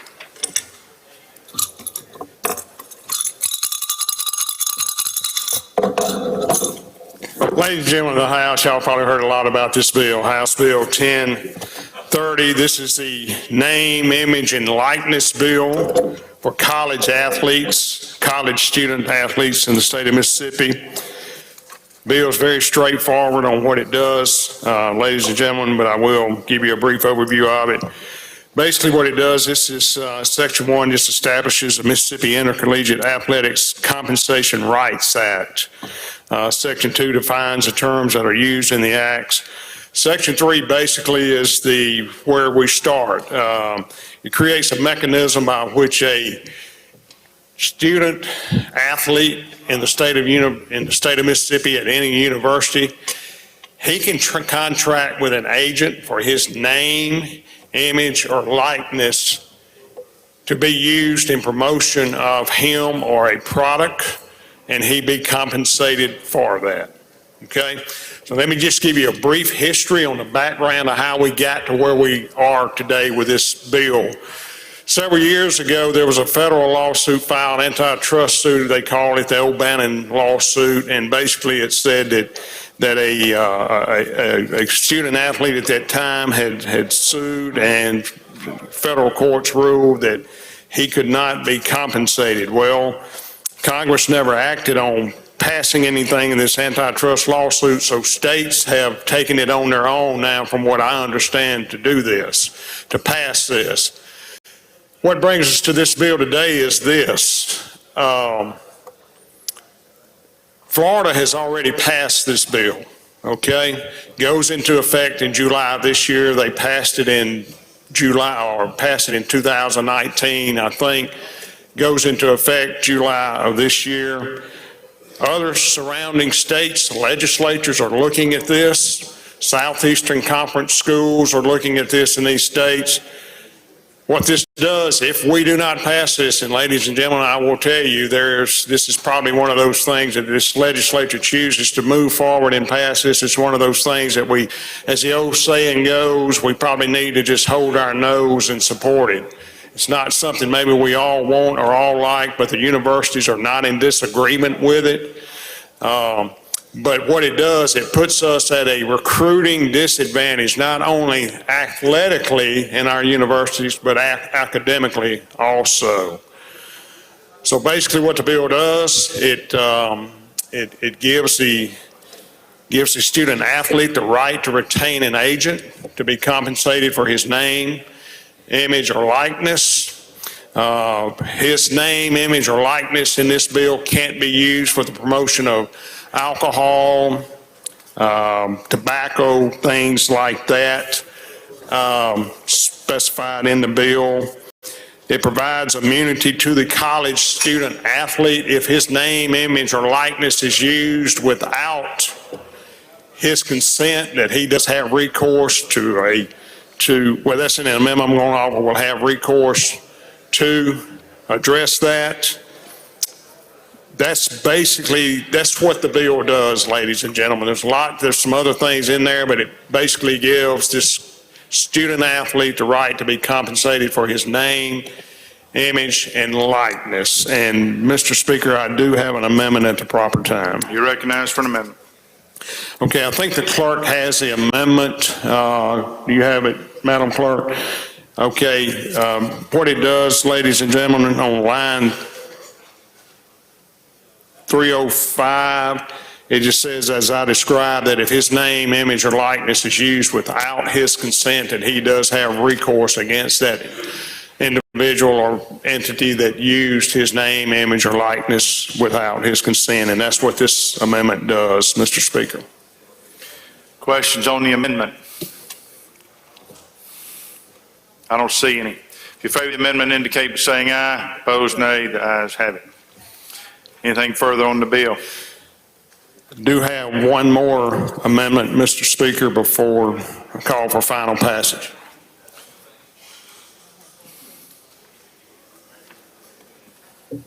Okay, you're recognized. Very basic, Mr. Speaker, all this does is put a reverse repealer into the bill.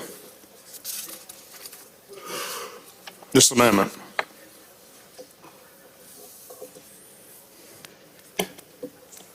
Any questions on the amendment? Lady from Lowndes has a question on the amendment. Okay. You yield? Yes, ma'am. Thank you. Does this also apply to female athletes? Yes, any student athlete. Okay, In the university, whether it's a public university, private university, they're all on board with this. This is the thing that we're seeing that unfortunately we're having to address, but it does pertain to female athletes also. Okay. Just wanted to make sure, because you were saying his and he, and I just want to make sure it applied to females as well. Thank you. I apologize for not Chairman being. Hines, Mr. Brown. Chairman, yield, please, sir. Yes, sir. This is kind of in my arena, so to speak, but it would seem to me that the NC2A would have some disagreement with this because they've been studying compensating athletes for quite some time, and all of these athletes are regulated by the NCAA, and of course they are prospective conferences. So I'm trying to see will there be a conflict with the state getting into that arena without the proper authority from the NC2A, first of all, and the prospective conferences that these athletes participate in. Okay, so gentlemen, I think the way I will address that is that the NCAA has jurisdiction over the schools, not the student athletes themselves. Now, they do make policy and procedures that the schools should follow on recruiting and things like that. And here again, the NCAA has not addressed this, and every day that this is not addressed, we are losing ground to other institutions around us, around not only here in the Southeast, but in the United States also, both on students who may come as student athletes, recruiting-wise, academically, and athletically. We do not need to get behind the 8 ball any further on this. Well, what prompted that statement, the question is, there have been several occasions where the NC2A has in fact penalized a student athlete for getting compensations, getting out there and getting an agent before he graduates and all that. So I'm just wondering how we're going to get around the NC2A and adopting this particular. Okay, well, so counsel tells me, and I guess I just missed it in my explanation. Counsel tells me this would prohibit the NCAA from enacting those things. In other words, if we pass this, okay, here at the state level, and it's my understanding from counsel that the NCAA cannot pass anything specific to Mississippi or any other law that a state has passed that would prohibit a student athlete from being able to do this. Does that answer your question, gentlemen, or somewhat? Somewhat. Okay, thank you. Just stay with us and let's work through the process. Gentleman Adams, Mr. Johnson, you have a question. He passes. All right. I don't see any further questions on the amendment. If you favor the amendment, indicate by saying aye. Opposed, nay. Ayes have it. I think I move final passage. There may be another amendment, not for me, Mr. Speaker. Lady from Lincoln has an amendment.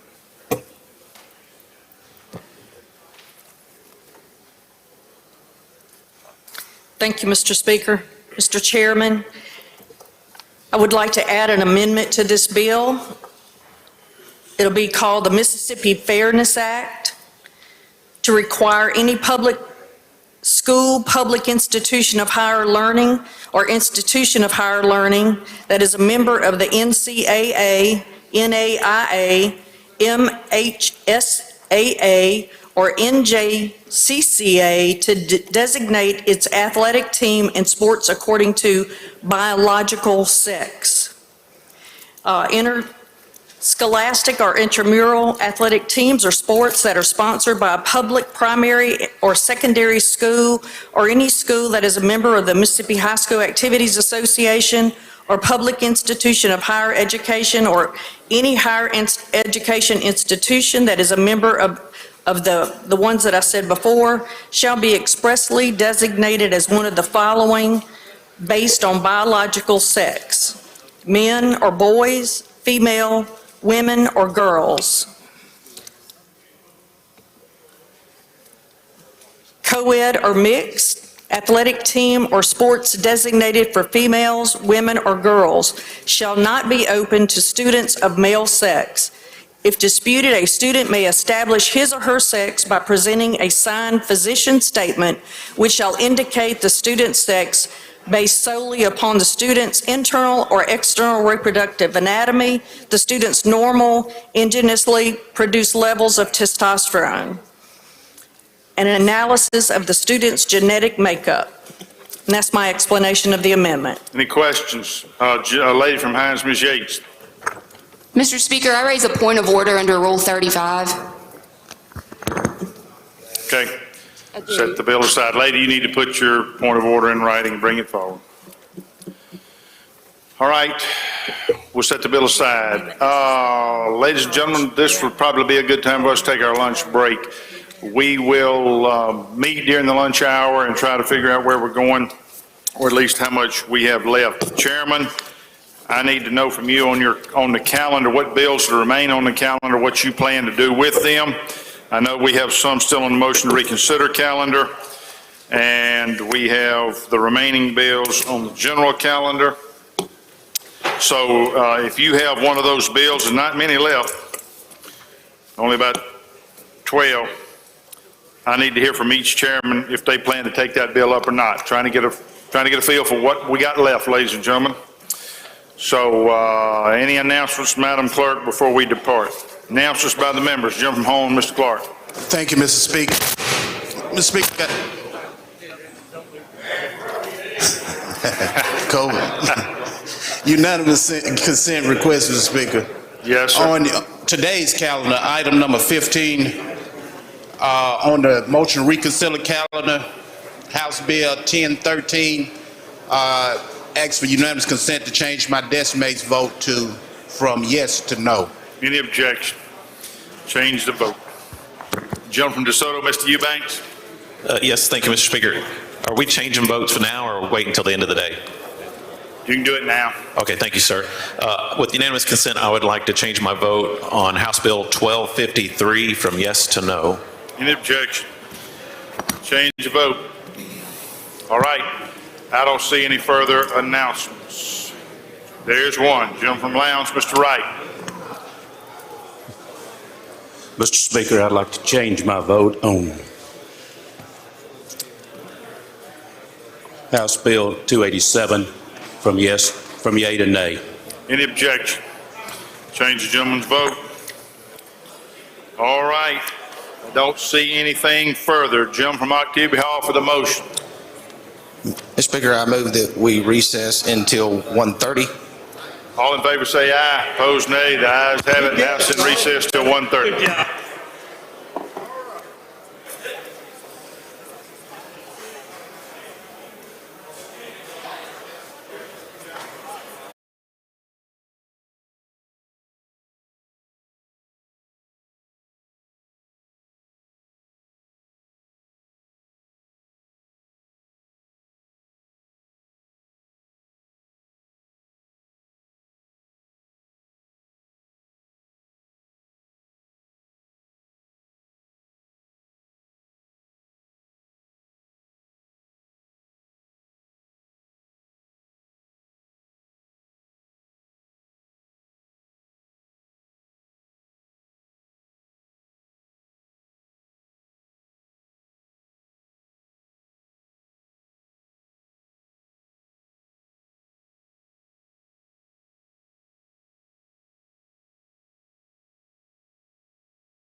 then we had one for like, maybe like it was like an odd year, like our 20. Yeah.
Please let the House come back to order.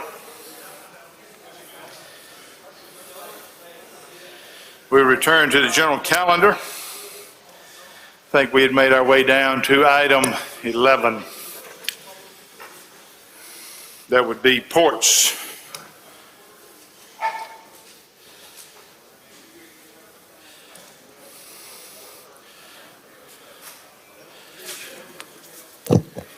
Thank you, Mr. Speaker. Go to item 11, House Bill 992, and call it up. Jim McCall, well, it's been read a third time, gentlemen. You're recognized. All right, thank you. House Bill 992 provides that members of the Hancock County Port and Harbor Commission shall hold their appointments till their successor has been appointed and installed. Apparently, with the delay caused by COVID, that the appointments have not been filled, and that Port Commission is having difficulty establishing a quorum. There's no questions. Move final adoption. Questions on the bill? I don't see any. Open the machine, Madam Clerk. Question occurs on House Bill 992. In favor of the bill, vote aye. If you're opposed, vote nay. Has everyone voted? Close machine, Madam Clerk. By vote 117 yeas, 0 nays, the bill passes. Next item will be municipalities.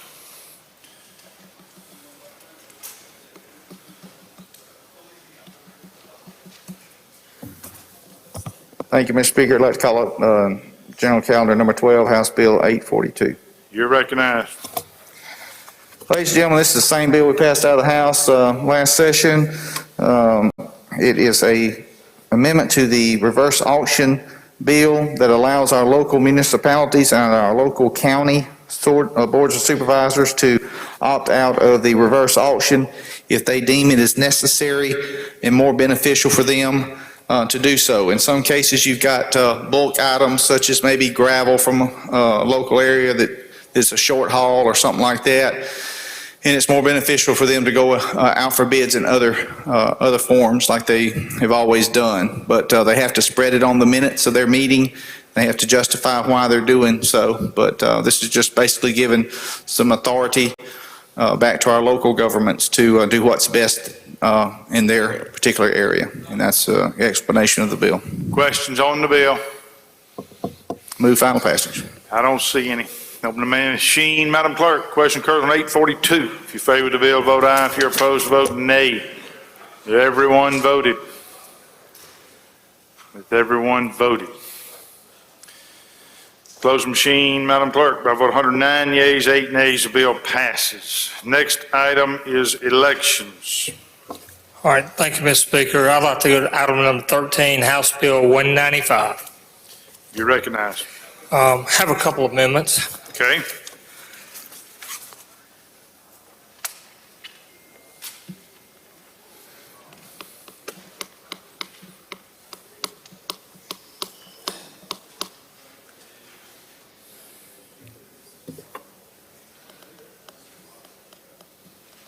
You're recognized. All right, thank you.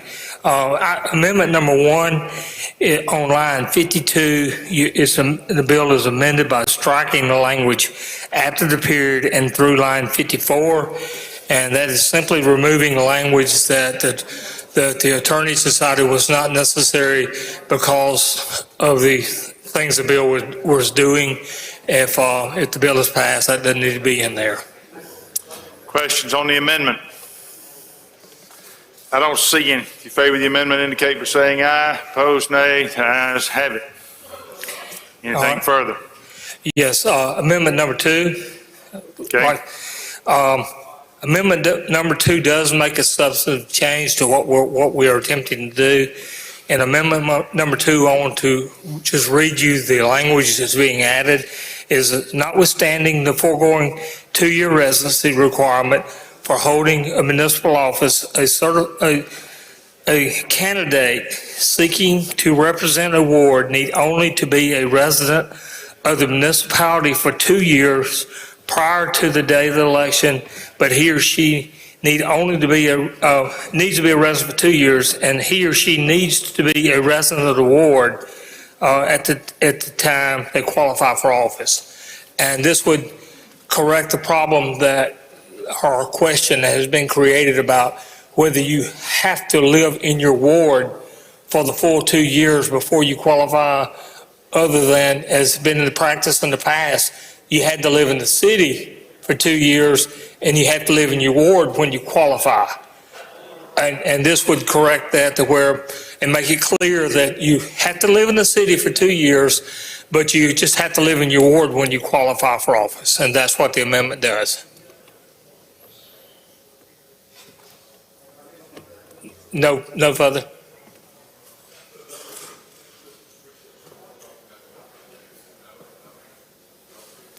Questions on the amendment? Gentleman from Lauderdale, Mr. Young. Thank you, Mr. Speaker. With the chairman and you? Yes, I will. Okay, so I'm just trying to make certain that I have this understood correctly. 2 years in the district, and with regard to the ward in which they're qualifying, it's whatever the qualifying time is prior to. Let me say, it says. So if it's 30 days before an election. At the time of qualifying. Right. Is what it says. Is specifically what it says. Okay. And when would this take effect, gentlemen? Immediately upon passage. Upon passage? Yes. Okay, thank you. All right, I don't see any further, there is a couple of questions on the amendment. Gentleman Scott and Mr. Miles. Mr. Chairman, would you yield? Yes, I will. Sorry to be repetitive on this, but just wanted to have a clear understanding. So you could live in one part of the city, say was in Ward 1, for example, and then 30 days prior toward the election, if you moved into Ward 3, you could actually run in Ward 3. Is that the way that works? I think that has been the past, that has been the practice in the past, but there's some question about whether you can do that now. Yes, that is correct. You can do that. You will be able to do that? You will be able to do that. Okay, that's what I just didn't understand, because there's just so much confusion on that. Yes. So this is not the way the Attorney General ruled on that? No, this is opposite of what they. Okay, okay, thanks for the clarification. Gentleman from Hines, Mr. Brown. Gentleman, yield. Yes, I will. Do you agree that we're having a whole lot of people running for public office outside of the actual, living outside of the actual precinct, ward or district that they represent? Are you aware of that? I have no idea. In the state, have you been reading about it and hearing about it? Yeah, I don't have any idea how many people there are, but I do know there have been people that were running or have been elected in the past that would not be able to run under the current ruling. And so this would not allow anyone to run in a ward they do not live in. It just simply says they have to live there when they qualify. They just don't have to live there the full 2 years before. Well, the point is, I'm thinking, sir, you might agree that they can move to that particular address within they can move 1 week or a few days before they qualify. Well, yes, and that's got bad policy, I think. Well, that's what it does. Thank you.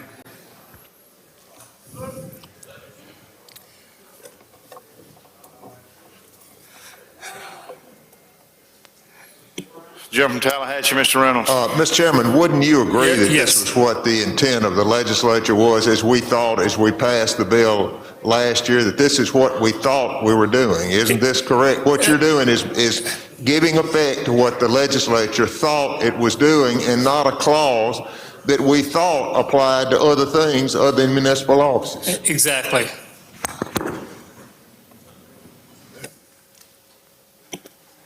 Move adoption. I don't see any further questions on the amendment. All those in favor say aye. Opposed, nay. Ayes have it. Amendment is adopted. Okay, on the bill now, that this is the bill that did not have these amendments into the course last year, but it is a measure that we adopted unanimously in this House, and then it passed away for various reasons in the other chamber.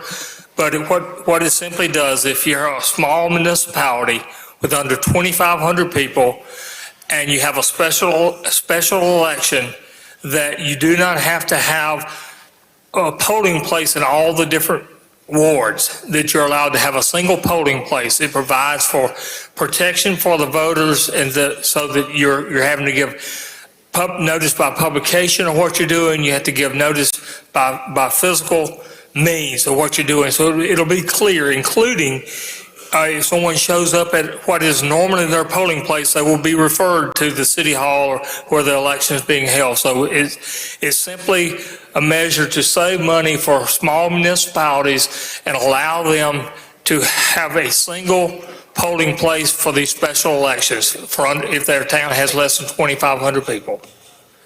Questions on the bill? I don't see any.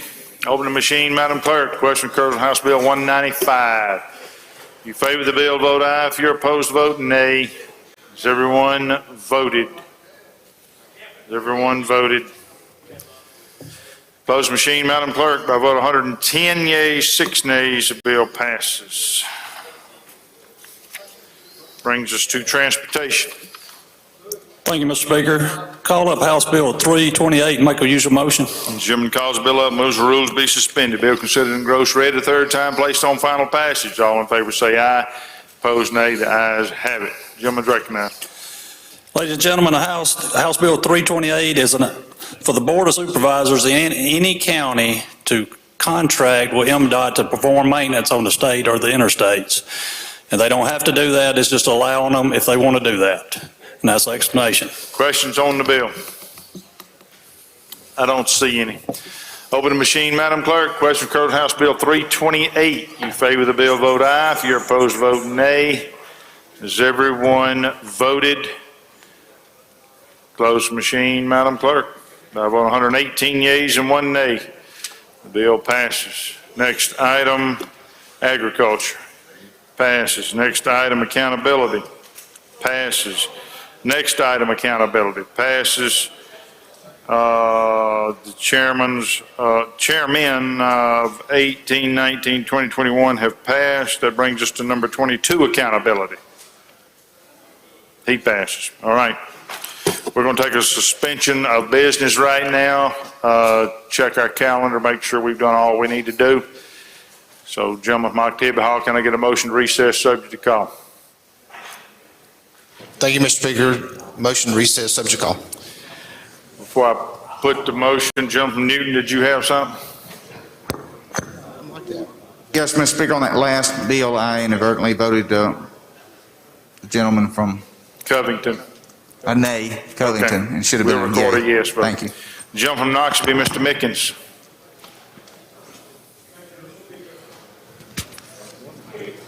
Try it now, gentlemen. Thank you, Mr. Speaker. On today's calendar, House Bill 424, somehow my finger advertently hit the present button, and I need to be recorded as unanimous consent. I want unanimous consent to voting yea instead of just present. Any objection? Change your vote. Thank you. All right, motion is to recess subject to call. All in favor say aye. Opposed nay. Ayes have it. House is in recess subject to call.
Please let the House come back to order.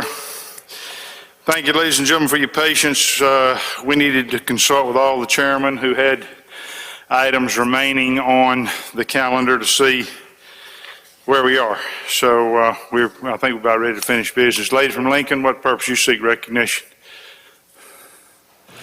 Thank you, Mr. Speaker. I'd like to withdraw my previous amendment, Okay. and I do have another amendment.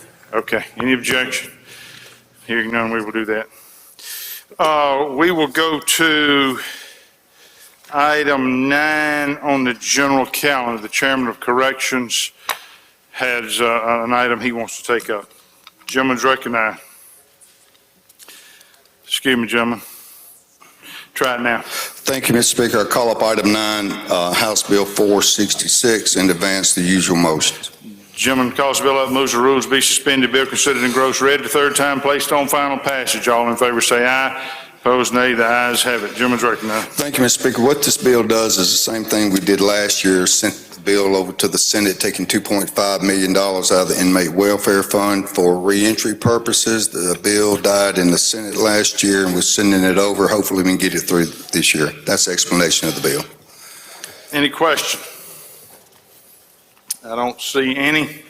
Move final passage. Open the machine, Madam Clerk. Question occurred on House Bill 466. If you favor the bill, vote aye. If you're opposed, vote nay. Has everyone voted? Has everyone voted? Close machine, Madam Clerk. By vote 118 yeas, 0 nays, the bill passes. We are back on the, must have been item 1030, I believe, was set aside pending the point of order is raised. The lady has withdrawn her amendment. She now indicates she has another amendment. So we're back on that bill. The lady's recognized for her amendment. Thank you, Mr. Speaker. Because we have some that do not want to support women in women's sports, we've had to change this amendment, and I'll be glad to read it for you. Notwithstanding any other provisions of this act, no male student athlete may earn compensation or contract for the use, image, or likeness of the student athlete as a female athlete or on an athletic team or sport designated for females. If a student athlete's sex is disputed, the student athlete may establish his or her sex by presenting a signed physician's agreement which shall indicate the student athlete's sex based solely on the student athlete internal and external reproductive anatomy. The student athlete normal and indigenous produce levels of testosterone and an analysis of the student athlete's genetic makeup. So here we are. We all know what this bill is. You're either for women and women sports and let them be able to train and do all the hard work that you have to do to become state champs or winners in college athletes, or you're not. And I'd like for those who are with me on this to stand to make sure that it goes to the board and we can see who's for women and who's not. Thank you. Questions on amendment? Lady, do you yield? Lady has yielded the floor. All right. Question now recurs on amendment number 4. If you favor the amendment, indicate by saying aye. Aye. Opposed, no. No. The ayes have it. The ayes have it. All right. Amendment is adopted. I don't think you have any support, lady. All right. Anything further on the bill? No further questions. I move final passage, Mr. Speaker. Okay, you yield for any further questions? Yes. Do you have any questions? Lady, excuse me, Jim from Hines, Mr. Bell. I'll pass. Pass. Lady from Hines, Ms. Foster. She passes. Jim from Washington, Mr. Hines. Thank you, Mr. Speaker. Gentleman yield. Yes. In lieu of what is taking place with the amendment, what happens if a child is born with both genders and he or she chooses to participate. And there are individuals who are born with both body parts. And now, what is the process of the procedure for those individuals who have both body parts? So,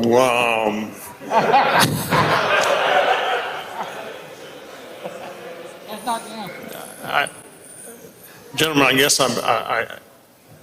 I'm going to maybe somewhere along the line I missed. So when you identify with both body parts as when you were at birth. Yes, and if they identify with both body parts and the parents, well, are you aware, gentlemen, that children are born with both body parts, and sometimes the parents do not choose for them to be either or, they just let them develop throughout life. So what happens to that individual based upon this piece of legislation? Well, I'm going to answer your first question first. Maybe I've been under a rock, I don't know. I didn't know that children could be born with both physical body parts of a male and Gentlemen, female. you've been up on a rock a long time. I guess I have, but in regard to this, I think the ladies' amendment, if I heard it right, and it's a very lengthy amendment, but I think that what we're doing in the amendment is that we're saying that men will participate in men's sports, women will participate in women's sports, and the amendment doesn't address multi-physical gender attributes, if that's the right word. So I would say that in the spirit of the amendment and what the lady has offered, that it's a man plays a man's sport and a woman plays a woman's sport. That's the only answer I know to give you, gentlemen, in regard to your question. I just wanted to make sure that you were aware that that does happen. So the other thing, how does this allow us to do what the intent originally was for without us being sued in court? How does that happen? Because you do know it's coming, so. Well, gentlemen, I do not know that it's coming. I would say that, anything that we pass down here, I guess, is always subject to, anything that we pass is always subject to some type of lawsuit. And I would certainly say to that, but in this legislation, we're talking about the name, image, likeness, and gentlemen, in all due respect, in dealing with the hypotheticals of, how this affects the moving ahead in regard to what's in House Bill 1034, and that's compensation for a student athlete. I can't answer that, and I'm sorry, gentlemen. I'll ask you the question so it would be on record that you were given notice. Okay. Lady from Hines, Ms. Yates. Thank you, Mr. Speaker. Will the gentleman yield? Yes. Just a second ago, you stated that the purpose of this amendment was to make sure that boys played on boys' teams and that girls played on girls' teams, That's the way I correct? understood it, lady, right? I think your understanding of it is flawed because it actually does not state that boys cannot play on girls' teams. It only prevents boys, I got it backwards. It prevents boys from playing on girls' teams, but does not prevent a girl from joining the boys' football team. Okay, lady, I didn't have the amendment in front of me. I just heard it, so I did not have. I'll read it to you real quick. Starting on line 3, it says, notwithstanding any other provision of this act, no male student athlete may earn compensation, and it goes on to talk about what that compensation is, as a female athlete or on an athletic team or sport designated for females. So this isn't actually about being fair to women or liking women. I actually like women very much. Last time I checked, I was one, but we might need to check again at the door, apparently, because that's not what this is about, and that's not what this amendment does, is it? Well, lady, so again, I'm going to take your word on the amendment. You have the amendment in front of you. I don't. I have not seen it. I have not seen the amendment. I did not know, was not offered the amendment beforehand. So Do you support the language that I just read to you from the amendment? Will you read it again? Absolutely. Notwithstanding any other provision of this act, no male student athlete may earn compensation or contract for the use, image, or likeness of the student athlete as a female athlete or on any athletic team or sport designated for females. Okay, so lady, I will tell you that the House has voted on this amendment, and how I feel about that, you know, is irregardless. I'm just presenting this bill. The House has spoken on this amendment, and that's what I will say, lady. So what are we going to do to be fair to girls that want to play on boys' teams? Because there are actually a lot of female athletes right now in Mississippi who are playing on boys' football teams because they happen to be better at that particular position than the ones with a penis.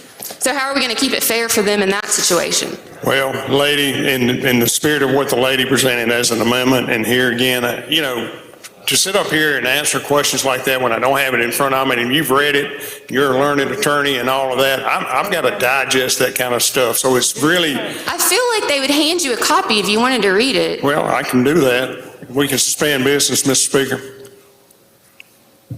Whatever you want to do, gentlemen. You're answering questions. So.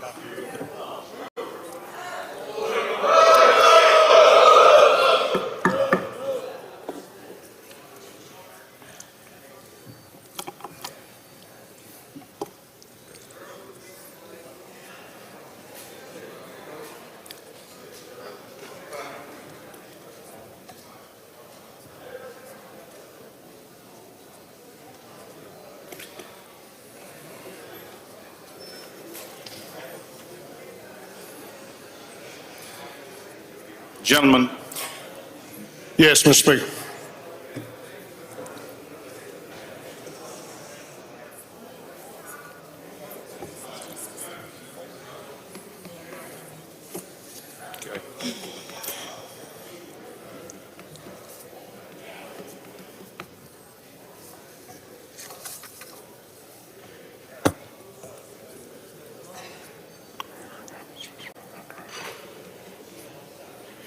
So, lady, you're talking about specifically in the amendment on lines, the new section 5, I guess it would be. That's correct. Line 3, notwithstanding any Division of this Act, no male student may earn. Well, lady, the amendment is, the amendment is what it says. It says no male student may earn compensation or contract for the use, image, or likeness of the student athlete as a female. Is that what you're? That is what it says. So then this amendment actually does not mean that boys play on boys' teams and girls play on boy teams. Well, that's not what this does or says, is it? And lady, okay, so I stand corrected on that because I did not have the amendment in front of me, and I apologize to you in the House for conveying that, but no, this amendment does not specifically say that. So what is the purpose of this amendment as you understand it, since it's changing your bill? Well, so, lady, I think the purpose of this bill is, as we all know, that right now that there's conversation all over this country about men participating in women's sports. Okay? Is that a problem in Mississippi? Lady, I don't know if it's a problem in Mississippi or not. I can't. Why are we addressing problems that our state isn't facing when we have plenty of our own problems that we do face on a daily basis that we're not addressing? Lady, I'm dealing with what's before us in this amendment. I'm dealing with what's before us in the bill, which is name, image, and likeness compensation for a student athlete. The amendment has been adopted by the House, okay? The amendment's been adopted by the House. You're a learned attorney. You know what the amendment says. And, Mr. Speaker, I will not yield to any more questions. All right. Gentleman yields the floor. Hey, I had a motion. Question now recurs on House Bill. I'm sorry, Gentleman Hines, Mr. Bell. What purpose? Motion, Mr. Speaker. Okay, state your motion. Motion to table. Those opposed have 5 minutes. Any opposed? I don't see any. If you favor the motion to table, indicate by saying aye. Aye. Opposed, no. No. The noes have it. Gentleman from home, Mr. Clark, you got anything? You pass? He passes. All right. Move final passage. Question now recurs, excuse me, Gentleman Hines. Mr. Brown, do you have what purpose you should? Yes, just one question. Mr. Chairman, you yield, please? No, he does not yield. He has yielded the podium. We're on final passage.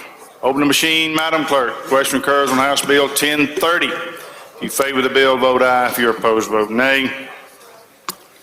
Has everyone voted? Has everyone voted? Close the machine, Madam Clerk. By a vote of 89 yeas and 23 nays, the bill passes. Is there any, I have tried to go through the calendar and make sure that I have covered every remaining item that's out there. Does any chairman have an item that I may have missed? Okay, I don't see anyone. Once we adjourn, everything on the calendar will be dead.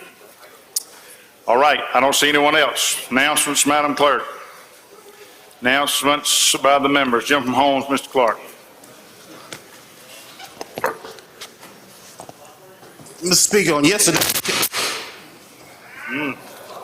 on yesterday's calendar, item number 70, House Bill 1008, I want to hold on a motion reconsider. Okay. Jim from Lowndes, Mr. Kareem.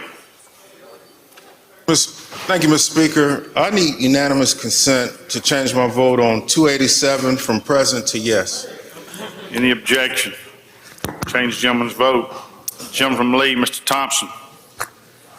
Mr. Speaker, I need unanimous consent to change my vote on 287 from nay to yay, and also for my decimate. Any objection? Change the gentleman's vote. Jim from Copiah, Mr. Holloway. Thank you, Mr. Speaker. Adjourn in memory. Yes, sir. As we adjourn today, I ask that we would do so in memory of our colleagues, brother, Representative Gibbs, Mr. Melvin Eugene Page, and I have the paperwork, Mr. Speaker. Thank you, sir. We will do that.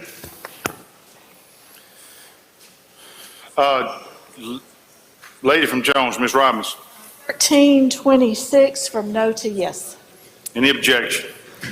Change the lady's vote. All right. Any other announcements? Jim from Scott, Mr. Miles. Adjourn in memory, Mr. Speaker. Yes, sir. I'd like to adjourn in memory with a good friend of mine. He was a World War II veteran. He was also one of the guys that went on the Washington Honor Flight that broke through the barricades, and he was the oldest member of the Lions Club in the state of Mississippi, and just a great guy, Mr. James Cecil Nations. Thank you. We will do that. Thank you, sir. Any other announcements? I don't see any. Recognize the gentleman from Octavia Hall for the motion. Thank you, Mr. Speaker. I move that we adjourn until 9 a.m. in the morning. You've heard the motion. All in favor say aye. Opposed, nay. The ayes have it. House adjourned until 9 a.m. tomorrow.